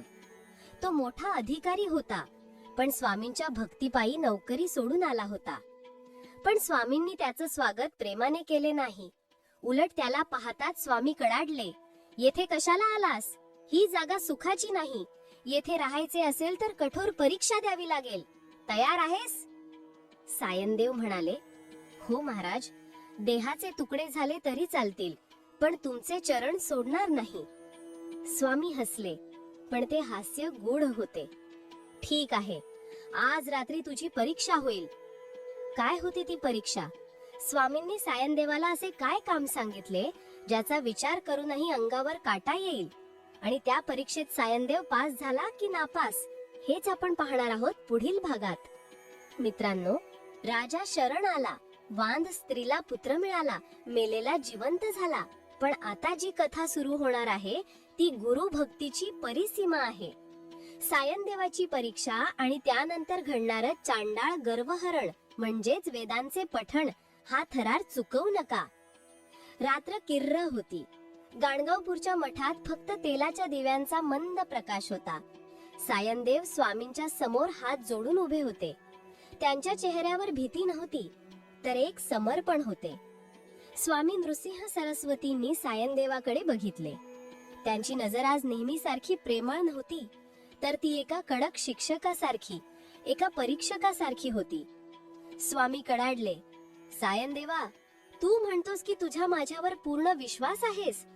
तू तुझ्या मोठ्या नोकरीचा, संसाराचा त्याग करून इथे आला आहेस. पण लक्षात ठेव, जोपर्यंत मन पूर्णपणे रिकामे होत नाही तोपर्यंत त्यात ईश्वर भरता येत नाही. आज तुझी शेवटची परीक्षा आहे. स्वामींनी आज्ञा केली, सायनदेवा, मला आत्ताच्या आत्ता या मध्यरात्री पंचपक्वान्नाचे भोजन हवे आहे. आणि ते भोजन तू स्वतः कोणाचीही मदत न घेता बनवायचे आहेस. आणि हो, मठाच्या कोठारात अन्नाचा एक दाणाही नाही. जा, व्यवस्था कर. सायनदेव थबकले. मध्यरात्रीची वेळ, गाव झोपलेले, दुकाने बंद आणि मठात काहीच नाही. हे कसे शक्य आहे? सामान्य माणसाने हे अशक्य आहे म्हणून हार मानली असती, पण सायनदेव सामान्य नव्हते. त्यांनी क्षणभर डोळे मिटले. त्यांना आठवले, ज्याने वांज म्हशीकडून दूध काढले तो माझ्यासाठी अन्नाची सोय करू शकत नाही का? ही फक्त माझी निष्ठा तपासण्यासाठी चाललेली लीला आहे. त्यांनी स्वामींना नमस्कार केले आणि ते स्वयंपाकघराच्या दिशेने निघाले. त्यांनी रिकामी भांडी गॅसवर म्हणजे चुलीवर चढवली. आणि मित्रांनो, भक्तीचा काय चमत्कार सांगावा? सायनदेव फक्त रिकाम्या भांड्यात पळी फिरवत होते आणि मनात दत्त दत्त हे नामस्मरण करत होते. त्यांना माहित होतं की हे वेडेपणाचे आहे, पण गुरु वाक्य प्रमाण. काही मिनिटं गेली आणि स्वयंपाकघरातून सुवास येऊ लागला. ज्या रिकाम्या भांड्यात फक्त पाणी होते तिथे शिरा तयार झाला होता. जिथे काहीच नव्हतं तिथे भाजीचा घमघमाट सुटला होता. सायनदेवांचे डोळे पाणावले. त्यांनी ते ताट वाढले आणि स्वामींसमोर नेऊन ठेवलं. स्वामींनी त्या अन्नाकडे बघितले नाही, त्यांनी सायनदेवाच्या डोळ्यात बघितले. ते हसले. त्यांचे ते रौद्र रूप विरघळून गेले. सायनदेवा, हे अन्न मला नको होतं. मला तुझा हा भाव हवा होता. ज्या भक्ताला नसलेल्या गोष्टीतही गुरु दिसतो त्यालाच मोक्ष मिळतो. तू परीक्षेत पास झालास. स्वामींनी सायनदेवाला पोटाशी धरले. त्या रात्री सायनदेवाला जे आत्मज्ञान मिळालं ते शेकडो वर्ष तपश्चर्या करूनही ऋषीमुनींना मिळत नाही. ही घटना वाऱ्यासारखी पसरली. पण गाणगापुरात फक्त उच्चवर्णीय किंवा ब्राह्मणच येत नव्हते. स्वामींची कीर्ती जंगलात राहणाऱ्या आदिवासींपर्यंत पोहोचली होती. आणि आता जी कथा घडणार होती ती या ग्रंथातील सर्वात भावूक कथांपैकी एक आहे. ती कथा आहे एका वेड्या भक्ताची आणि सुकलेल्या लाकडाची. गाणगापूरच्या बाहेर नदीच्या पलीकडे एक जंगल होतं. तिथे एक शबर म्हणजेच भिल्ल किंवा आदिवासी राहायचा. तो समाजाच्या दृष्टीने अडाणी होता, मलिन होता. त्याला वेद माहित नव्हते, देवपूजा माहित नव्हती. पण त्याने ऐकलं होतं की गाणगापुरात एक देव आला आहे जो सर्वांचे भले करतो. त्याला वाटलं मला पण देवाची पूजा करायची आहे, पण त्याच्याकडे मूर्ती नव्हती. एके दिवशी त्याला जंगलात एक वाळलेले पूर्णपणे सुकलेले लाकूड काष्ठ सापडले. ते लाकूड दिसायला ओबडधोबड होते, पण त्या भोळ्या शबराला त्यातच देव दिसला. त्याने ते लाकूड एका जागी रोवले. तो रोज सकाळी उठायचा, नदीतून पाणी आणायचा आणि त्या सुकलेल्या लाकडावर ओतायचा. जंगलातील फुले त्याला वाहायचा आणि तासन तास हात जोडून उभा राहायचा. हे देवा, तू यात आहेस ना, मला दर्शन दे. जाणारे येणारे लोक त्याची चेष्टा करायचे. अरे वेड्या, हे लाकूड आहे, ते पण सुकलेले, हे कधी देव होते का? दगडाची मूर्ती असते, लाकडाची नाही, आणि तू तर शूद्र आहेस, तुझी पूजा देव स्वीकारणार नाही. लोक त्याला दगड मारायचे, हसायचे, पण शबराचा नियम तुटला नाही. माझा भाव खरा असेल तर या लाकडातही जीव येईल. ही गोष्ट स्वामींपर्यंत पोहोचली. एके दिवशी स्वामी आपल्या शिष्यांसह त्याच रस्त्याने निघाले होते. त्यांनी बघितले, भर उन्हात तो शबर त्या वाळलेल्या लाकडाला पाणी घालत होता आणि त्याच्या डोळ्यातून अश्रू वाहत होते. शिष्य म्हणाले, महाराज बघा हा वेडा माणूस, किती समजावले तरी ऐकत नाही. स्वामी तिथे थांबले. त्यांनी त्या शबराला हाक मारली, बाळा, काय करतो आहेस? शबर दचकला. त्याने मागे वळून पाहिले.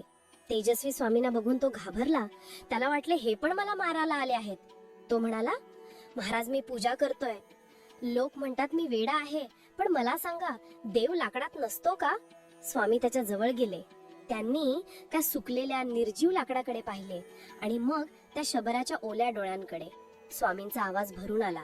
ते म्हणाले, बाळा, लोक मूर्तीमध्ये देव शोधतात, पण तू तर निर्जीव वस्तूत प्राण शोधत आहेस. तुझी भक्ती त्या विद्वानांपेक्षा 1000 पटीने श्रेष्ठ आहे. स्वामींनी त्या शबराच्या खांद्यावर हात ठेवला आणि म्हणाले, बघ, तुझा देव जागा झाला. आणि त्याच क्षणी एक अद्भुत चमत्कार घडला. ज्या वाळलेल्या लाकडाला वर्षानुवर्षे पालवी फुटली नव्हती, जे लाकूड आतून पूर्णपणे मेल्यासारखे होते, स्वामींची दृष्टी पडताच त्या लाकडाला हिरवी गार पालवी फुटली. त्याच्या फांद्यातून पाने बाहेर आली. बघता बघता त्या सुकलेल्या काष्ठाचा एक दवरलेला वृक्ष झाला. हे दृश्य बघून शबर धाय मोकलून रडू लागला. तो स्वामींच्या पायावर पडला. देवा, तू आलास, तू आलास. स्वामींनी त्याला उचलले. बाळा, हा वृक्ष तुझ्या भक्तीची साक्ष आहे. जोपर्यंत ही सृष्टी आहे तोपर्यंत लोक सांगतील की एका शबराच्या भक्तीने वाळलेले लाकूड हिरवे केले. हा चमत्कार बघून सोबत असलेल्या शिष्यांचे आणि निंदकांचे डोळे उघडले. त्यांना समजले की देवाला संस्कृत मंत्र नाही, तर फक्त हृदयाची हाक समजते. दिवस सरत होते. गाणगापूर आता आनंदाने नाहून निघाले होते. पण स्वामींच्या मनात मात्र वेगळेच विचार सुरू होते. त्यांना दिसत होते की कलियुग वेगाने पुढे येत आहे.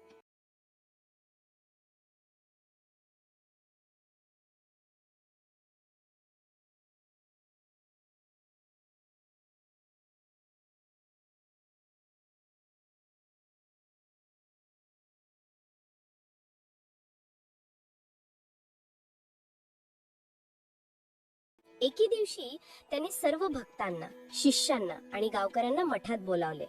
वातावरण नेहमीसारखे प्रसन्न नव्हते. स्वामींचा चेहरा गंभीर होता, जणू काही मोठे घडणार होते. सभामंडप खचाखच भरला होता. स्वामींनी बोलायला सुरुवात केली. हा उपदेश फक्त त्या लोकांसाठी नव्हता, तर येणाऱ्या हजारो वर्षांच्या पिढ्यांसाठी होता. त्याला कलियुग धर्मनिरूपण म्हणतात. स्वामी म्हणाले, भक्त हो, तुम्ही जे आता पाहत आहात ते सतयुगाचे प्रतिबिंब आहे. पण पुढे येणारा काळ कठीण आहे. कलियुगाचा प्रभाव वाढणार आहे. पुढे काय होईल? राजा प्रजेचं रक्षण करणार नाही तर भक्षण करेल. शिष्य गुरुचा मान ठेवणार नाहीत. मुले आई वडिलांना ओझे समजतील. गायीची कत्तल होईल आणि खोट्याला सत्य मानले जाईल. धर्म फक्त बोलण्यासाठी राहील, आचरणासाठी नाही. लोक घाबरले. मग महाराज, आमचं रक्षण कोण करणार?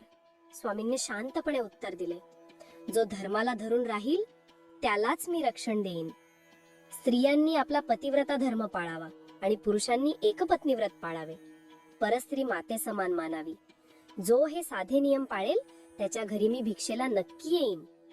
त्या दिवशी स्वामींनी स्त्रियांचे स्वधर्म, गृहस्थाश्रम आणि गुरुसेवा यावर सखोल मार्गदर्शन केले. पण या प्रवचनाच्या शेवटी स्वामींनी जे वाक्य उच्चारले त्याने संपूर्ण सभामंडपात शांतता पसरली. लोकांच्या काळजाचा ठोका चुकला. स्वामी म्हणाले, माझे अवतार कार्य आता पूर्ण झाले आहे. ही गर्दी, हा मान सन्मान मला नको आहे. आता मला एकांतात जावेचे आहे. त्यामुळे मी निर्णय घेतला आहे. त्यांनी एक दीर्घ श्वास घेतला आणि घोषणा केली, मी गाणगापूर सोडून श्रीशैल्य पर्वतावर जाणार आहे. ती वाक्य नव्हती, तो जणू वज्राघात होता. नाही नाही महाराज, लोकांचा आक्रोश सुरू झाला. हजारो लोक रडू लागले, आम्हाला सोडून जाऊ नका, आम्ही अनाथ होऊ, तुमच्याशिवाय आमचे कोण आहे? कोणी स्वामींचे पाय धरले, कोणी रस्ता अडवला. आम्ही तुम्हाला जाऊ देणार नाही, प्राण गेले तरी चालतील, पण तुम्हाला सोडणार नाही. स्वामींची स्थिती एका आईसारखी झाली होती, जिला आपल्या मुलांना सोडून जावे लागते. पण निर्णय अटळ होता. त्यांनी भक्तांना शांत केले. शांत व्हा, माझा देह जरी गेला तरी मी मनाने इथेच राहणार आहे, पण आता मला जावेच लागेल, कारण यवनांचं राज्य वाढत आहे आणि जर मी इथे राहिलो तर विनाकारण संघर्ष होईल आणि त्यात तुमचे नुकसान होईल. तरीही लोकांचं समाधान होत नव्हते. आम्ही कशाच्या आधारावर जगू? आम्हाला काहीतरी खूण द्या. तेव्हा स्वामींनी एक अद्भुत गोष्ट केली. त्यांनी आपल्या पायातील खडावा म्हणजे पादुका त्या काढल्या. त्या निर्गुण पादुका होत्या. त्यांनी त्या पादुका मठाच्या गाभाऱ्यात ठेवल्या आणि सांगितले, हे माझेच स्वरूप आहे. या पादुकांमध्ये माझा जीव आहे. जो या पादुकांची पूजा करील त्याला साक्षात माझे दर्शन होईल. मी रोज दुपारी येथे भिक्षेला येईन, हे माझे वचन आहे. त्या पादुका बघून भक्तांना थोडा धीर आला, पण विरहाचे दुःख कमी होत नव्हते. स्वामींनी प्रवासाची तयारी सुरू केली. त्यांनी ठरवले की सर्वांना सोबत न्यायचे नाही. हा प्रवास एकांताचा आहे. त्यांनी आपल्या हजारो शिष्यांमधून फक्त 4 प्रमुख शिष्यांना निवडले, जे त्यांच्यासोबत शेवटच्या प्रवासाला येणार होते. ते 4 भाग्यवान शिष्य होते. 1 सायनदेव, ज्याची परीक्षा झाली होती. 2 नंदीनामा, ज्याला कुष्ठरोगातून बरे केले होते. 3 कृष्ण सरस्वती, काशीतील शिष्य. 4 सिद्धयोगी. बाकी सर्वांना त्यांनी गाणगापुरातच राहण्याची आज्ञा दिली.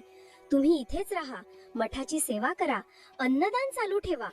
जो इथे अन्नदान करील त्याच्या घरी मी अन्नपूर्णा होऊन राहील. अखेर तो दिवस उगवला. गाणगापूर सोडण्याचा दिवस. नदीच्या काठावर जनसागर लोटला होता. प्रत्येकाच्या डोळ्यात पाणी होते. हवा सुद्धा जड झाली होती. पक्ष्यांचा किलबिलाट थांबला होता. स्वामी मठातून बाहेर पडले. त्यांनी एकदा मागे वळून आपल्या मठाकडे बघितले, आपल्या औदुंबराच्या झाडाकडे बघितले. त्यांच्या डोळ्यात एक तृप्त भाव होता. हे कार्य पूर्ण झाले. ते चालू लागले. लोक त्यांच्या मागे धावू लागले. महाराज थांबा, महाराज एकदा बघा. पण स्वामी थांबले नाहीत. वैराग्य काय असते हे त्यांच्या चालण्यातून दिसत होते. ज्या जागेवर त्यांनी इतके प्रेम केले, ती जागा सोडताना त्यांना ना दुःख होते ना मोह. ते संगमावर आले. तिथे एक नाव म्हणजे बोट तयार होती, पण ती साधी नाव नव्हती. भक्तांनी ती फुलांनी सजवली होती. त्याला पुष्पवहन म्हणतात. स्वामी त्या नावेत बसले. 4 शिष्य त्यांच्यासोबत बसले. नाविकाने वल्हे मारले. नाव हळूहळू काठापासून दूर जाऊ लागली. काठावरचा आक्रोश शिगेला पोहोचला. दत्ता, गुरुराया, पुन्हा कधी येणार? स्वामींनी हात उंचावला. भिऊ नकोस, मी तुझ्या पाठीशी आहे. हा आशीर्वाद त्यांनी हवेतूनच सर्वांना दिला. नाव प्रवाहाच्या मध्यमध्ये गेली आणि हळूहळू धुक्यात दुसेवाशी झाली. पण मित्रांनो, कथेचा शेवट इथे नाही. खरा चमत्कार अजून बाकी होता. स्वामींनी जाताना सांगितले होते की मी गेल्यावर तुम्हाला एक खूण मिळेल. ती खूण काय असणार होती आणि कर्दळी वनात म्हणजे श्रीशैल्य मल्लिकार्जुनाच्या घनदाट जंगलात पोहोचल्यावर स्वामी नक्की काय करणार होते? ते देह ठेवणार होते की सदेह स्वर्गात जाणार होते? हा शेवटचा प्रवास एका मोठ्या रहस्याकडे घेऊन जात आहे. ते 4 शिष्य जेव्हा परत आले तेव्हा त्यांनी जे सांगितले ते ऐकून तुमचा विश्वास बसणार नाही. आणि 52व्या अध्यायात जी अवतरणिका म्हणजे समारोप आहे, त्यात एक असे गुपित लपले आहे जे आजही भक्तांना गाणगापूरला खेचून आणते. मित्रांनो, आता आपण या महागाथेच्या अगदी शेवटच्या टप्प्यावर आलो आहोत.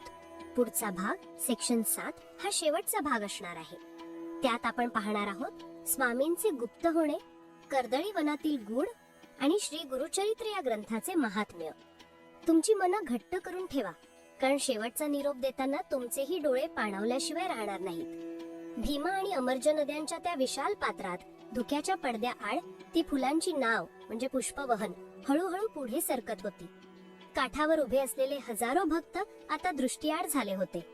त्यांचा आक्रोश आता फक्त वाऱ्याच्या झुळकेसारखा पुसटसा ऐकू येत होता. नावेमध्ये स्मशान शांतता होती. फक्त वल्ह्यांचा छप छप आवाज येत होता. नावेत बसलेले ते 4 प्रमुख शिष्य सायनदेव, नंदीनामा, कृष्ण सरस्वती आणि सिद्धयोगी एकटक स्वामींच्या चेहऱ्याकडे बघत होते. त्यांना माहित होते की हा प्रवास परतीचा नाही. हे गुरुदेव आपल्याला सोडून एका अशा लोकात जाणार आहेत जिथून ते देहाने परत येणार नाहीत. हा विचार करूनच त्यांच्या काळजाचे पाणी होत होते. पण स्वामी नृसिंह सरस्वतींचा चेहरा पहा, त्यावर ना दुःखाची रेष होती ना विरहाची छाया. तेथे होती फक्त एक अथांग शांतता. जसा मावळणारा सूर्य जाताना जगाला वचन देऊन जातो की मी पुन्हा उगवेन, तसेच ते शांत होते. नाव प्रवाहाच्या विरुद्ध दिशेने प्रवाहाचा वेग कापून पाताळ गंगा म्हणजे श्रीशैल्य क्षेत्राकडे जाणारा मार्ग या दिशेने जात होती. प्रवास लांबचा होता. दिवस उलटले, रात्र झाली, पुन्हा दिवस उजाडला. अखेर ते ठिकाण जवळ आले. समोर दिसू लागले श्रीशैल्य मल्लिकार्जुन पर्वताचे घनदाट जंगल. यालाच कर्दळी वन असे म्हणतात. मित्र हो, हे सामान्य जंगल नाही. असे म्हणतात की या जंगलात आजही हजारो वर्षाचे तपस्वी समाधी राहून बसले आहेत. इथे सूर्यकिरणे सुद्धा जमिनीपर्यंत पोहोचायला घाबरतात. हिंस्त्र श्वापदे, विषारी नाग आणि गूढ शक्तींचा हा वास आहे. सामान्य माणूस इथे पाऊल टाकायला धजावत नाही. पण स्वामी त्या जंगलाकडे बघून असे हसले जसा एखादा माणूस आपल्या घरी परत आल्यावर हसतो. नाव काठाला लागली. स्वामी खाली उतरले. चारही शिष्य त्यांच्या मागे उतरले. स्वामींनी तिथेच त्या शिष्यांना थांबवले. त्यांनी हात उंचावला. बाळांनो, बस. तुमची साथ इथपर्यंतच होती. या पुढचा प्रवास मला एकट्याला करायचा आहे. शिष्यांनी हंबरडा फोडला. ते स्वामींच्या पायावर कोसळले. सायनवेव रडत म्हणाला, गुरुदेव, आम्हाला असे वाऱ्यावर सोडून कुठे जाता? आम्ही तुमच्याशिवाय कसे जगू? या घनदाट जंगलात तुम्ही एकटे कसे जाणार? आम्हाला सोबत घ्या. नंदीनामा म्हणाला, माझे कुष्ठरोग तुम्ही बरे केले. हा नवीन देह तुम्ही दिला. आता हा देह तुमच्या सेवेविना काय कामाचा? स्वामींनी त्यांना प्रेमाने उठवले. त्यांच्या डोळ्यातील अश्रू पुसले. ते म्हणाले, अरे वेड्यांनो, मी तुम्हाला सोडून कुठे जातोय? मी तर माझ्या निजधामी जात आहे. आणि लक्षात ठेवा, जोपर्यंत गाणगापुरात माझी माधुकारी चालू आहे, जोपर्यंत तिथे माझा नामजप चालू आहे, तोपर्यंत मी तिथेच आहे. तरीही शिष्यांचे समाधान होईना. त्यांना काहीतरी खूण हवी होती. तेव्हा स्वामींनी त्यांना एक वचन दिले. ठीक आहे, तुमच्या समाधानासाठी मी एक खूण पाठवेन. तुम्ही इथेच काठावर थांबा. मी प्रवाहाच्या दिशेने आत जातो. काही वेळाने प्रवाहातून 4 शेवंतीची फुलं म्हणजे प्रसाद तुमच्याकडे येतील.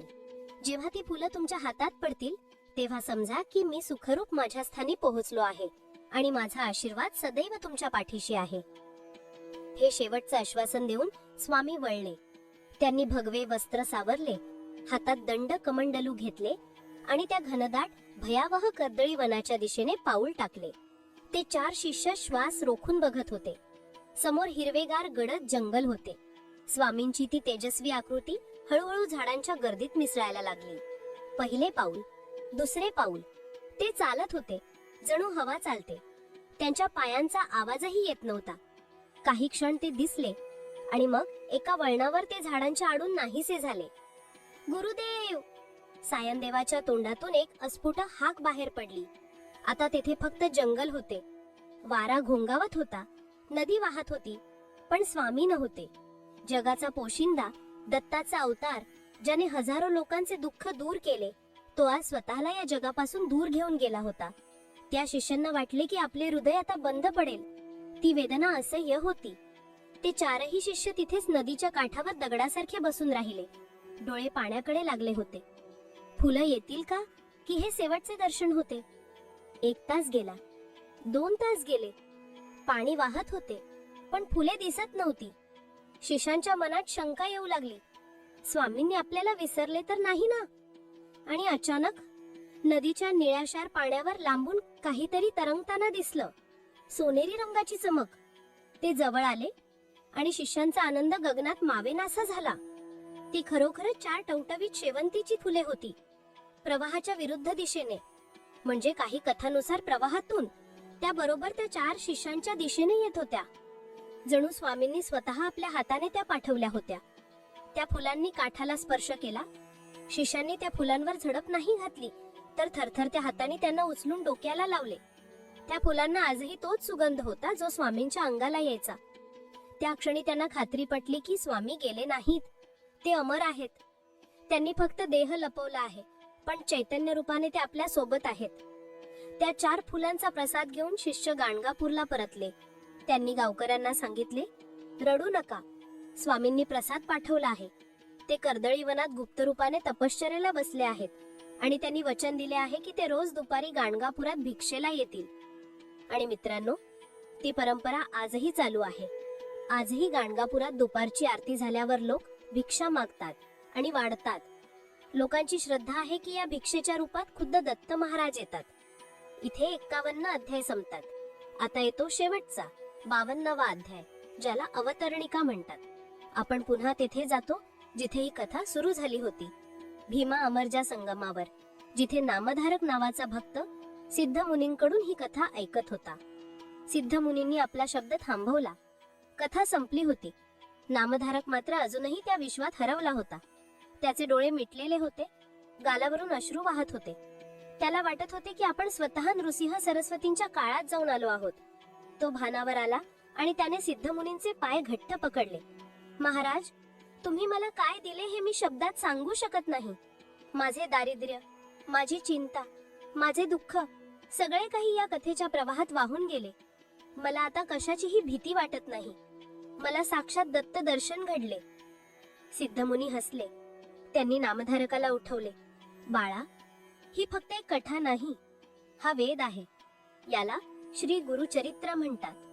हे 52 अध्याय म्हणजे 52 आठवड्यांचा म्हणजे वर्षाचा मार्ग आहे. जो कोणी या ग्रंथाचा आश्रय घेईल त्याला कलियुगातील कोणतेही संकट स्पर्श करू शकणार नाही. सिद्ध मुनींनी या ग्रंथाचे महात्म्य म्हणजे फलश्रुती सांगितले, जे प्रत्येक भक्तासाठी अत्यंत महत्वाचे आहे. नीट ऐका. श्री गुरुचरित्र महात्म्य बेनिफिट्स. 1. पुत्र प्राप्ती. ज्यांना मूलबाळ होत नाही, ज्यांचे वंश पुढे वाढत नाही, त्यांनी या ग्रंथाचे श्रद्धेने पारायण केल्यास जसे त्या 60 वर्षांच्या आजीला मुलगा झाला तसे संतती प्राप्त होते. 2. रोग निवारण. कितीही जुनाट आजार असो, कुष्ठरोग असो किंवा कॅन्सर सारखे असाध्य रोग, नंदीनामा आणि शबरभक्तासारखी श्रद्धा असेल तर या ग्रंथाच्या वाचनाने शरीर निरोगी होते. 3. अखंड लक्ष्मी. ज्या घरात हा ग्रंथ नियमित वाचला जातो तिथे कधीही अन्नाची कमी पडत नाही. गरिबी नष्ट होऊन लक्ष्मी पाणी भरते. 4. पिशाच्च मुक्ती. ज्यांना वाईट स्वप्न पडतात, ज्यांच्यावर बाहेरील बाधा आहे, ब्रह्मराक्षस किंवा भूताचा त्रास आहे, त्यांच्यासाठी हा ग्रंथ अग्नीसारखा आहे. याच्या नुसत्या उपस्थितीने नकारात्मक शक्ती पळून जातात. 5. मनशांती. आणि सर्वात महत्वाचे म्हणजे या धावपळीच्या जगात ज्याला मनशांती हवी आहे त्यांनी गुरुचरित्राची काही पानं रोज वाचावीत. पारायण नियम, रीडिंग रूल्स. सिद्ध मुनींनी सांगितले, हा ग्रंथ अतिशय पवित्र म्हणजे जाज्वल्य आहे. त्यामुळे याचे वाचन करताना काही नियम पाळावेत. शुचिरभूत होऊन, आंघोळ करून, स्वच्छ वस्त्र परिधान करूनच या ग्रंथाला हात लावावा. शक्यतो 7 दिवसांचे म्हणजे सप्ताहाचे पारायण करावे. वाचताना मनात शंका ठेवू नये, हे खरे की खोटे असा प्रश्न आला तर फळ मिळत नाही. वाचन पूर्ण झाल्यावर यथाशक्ती अन्नदान करावे आणि दाम्पत्याला म्हणजे जोडप्याला भोजन द्यावे. नामधारकाने हे सर्व नियम डोक्यात साठवून घेतले. तो आता नामधारक राहिला नव्हता, तो सिद्ध झाला होता. तो सिद्ध मुनींना वंदन करून आपल्या घरी परतला. पण जाताना तो एकटा नव्हता, त्याच्या हृदयात साक्षात दत्त गुरु विराजमान होते. मित्रांनो, श्री गुरुचरित्र ही कथा इथेच संपते, पण अनुभव इथे संपत नाही. तुम्ही म्हणाल, स्वामी कर्दळी वनात गेले, मग पुढे काय झाले? तर विश्वास ठेवा, ते गेले नाहीत. कधी अक्कलकोटचे श्री स्वामी समर्थ म्हणून, तर कधी शिर्डीचे साईबाबा म्हणून. तेच दत्त चैतन्य रूप बदलून भक्तांच्या कल्याणासाठी पुन्हा पुन्हा येत राहिले. गुरुचरित्र हे संपणारा पुस्तक नाही, तर ती एक निरंतर चालणारी गुरु परंपरा आहे. आज 52 अध्यायांच्या या प्रवासात आपण जे काही ऐकलं, श्रीपादांचा बालहट्ट असो, नरहरीचे मौन असो किंवा वांजरी म्हशीचे दूध असो, यातील प्रत्येक चमत्कार आपल्याला हेच सांगतो की अशक्य ही शक्य करतील स्वामी. फक्त गरज आहे ती एका हाकेची. जसे त्या नामधारकाची हाक ऐकली तशी तुमचीही हाक ते नक्की ऐकतील. जर तुमच्या जीवनात काही संकट असेल, काही मार्ग सापडत नसेल, तर एकदा डोळे मिटा, गाणगापूरचे स्मरण करा आणि मनापासून म्हणा, दिगंबरा दिगंबरा श्रीपाद वल्लभ दिगंबरा. बघा, तुम्हाला उत्तराची वाट बघावी लागणार नाही, उत्तर तुमच्या समोर असेल. तर मित्रांनो, 52 अध्यायांचा हा महाप्रचंड प्रवास आज इथे पूर्ण होत आहे. ही दिव्य कथा तुम्हाला कशी वाटली, हा अनुभव तुम्हाला कसा वाटला, हे मला कमेंट करून नक्की सांगा. तुमच्या मनातील भावना, तुमचे अनुभव कमेंट मध्ये मांडा. हा व्हिडिओ, ही कथा तयार करण्यासाठी खूप मेहनत आणि खूप अभ्यास करावा लागला आहे. जर तुम्हाला ही मेहनत आवडली असेल तर या व्हिडिओला लाईक नक्की करा. आणि हो, जाताना कमेंट मध्ये जय श्री कृष्ण किंवा अवधूत चिंतन श्री गुरुदेव दत्त नक्कीच लिहा. अशाच अद्भुत, रोमांचक आणि भक्तिमय कथा ऐकण्यासाठी आपल्या चॅनलला सबस्क्राईब करायला अजिबात विसरू नका. बेल आयकॉन दाबा, म्हणजे पुढचा व्हिडिओ तुम्हाला लगेच समजेल. भेटूया लवकरच एका नवीन कथेसह, एका नवीन प्रवासात. तोपर्यंत काळजी घ्या, आनंदी रहा आणि भक्ती करत रहा. धन्यवाद. श्री गुरुदेव दत्त.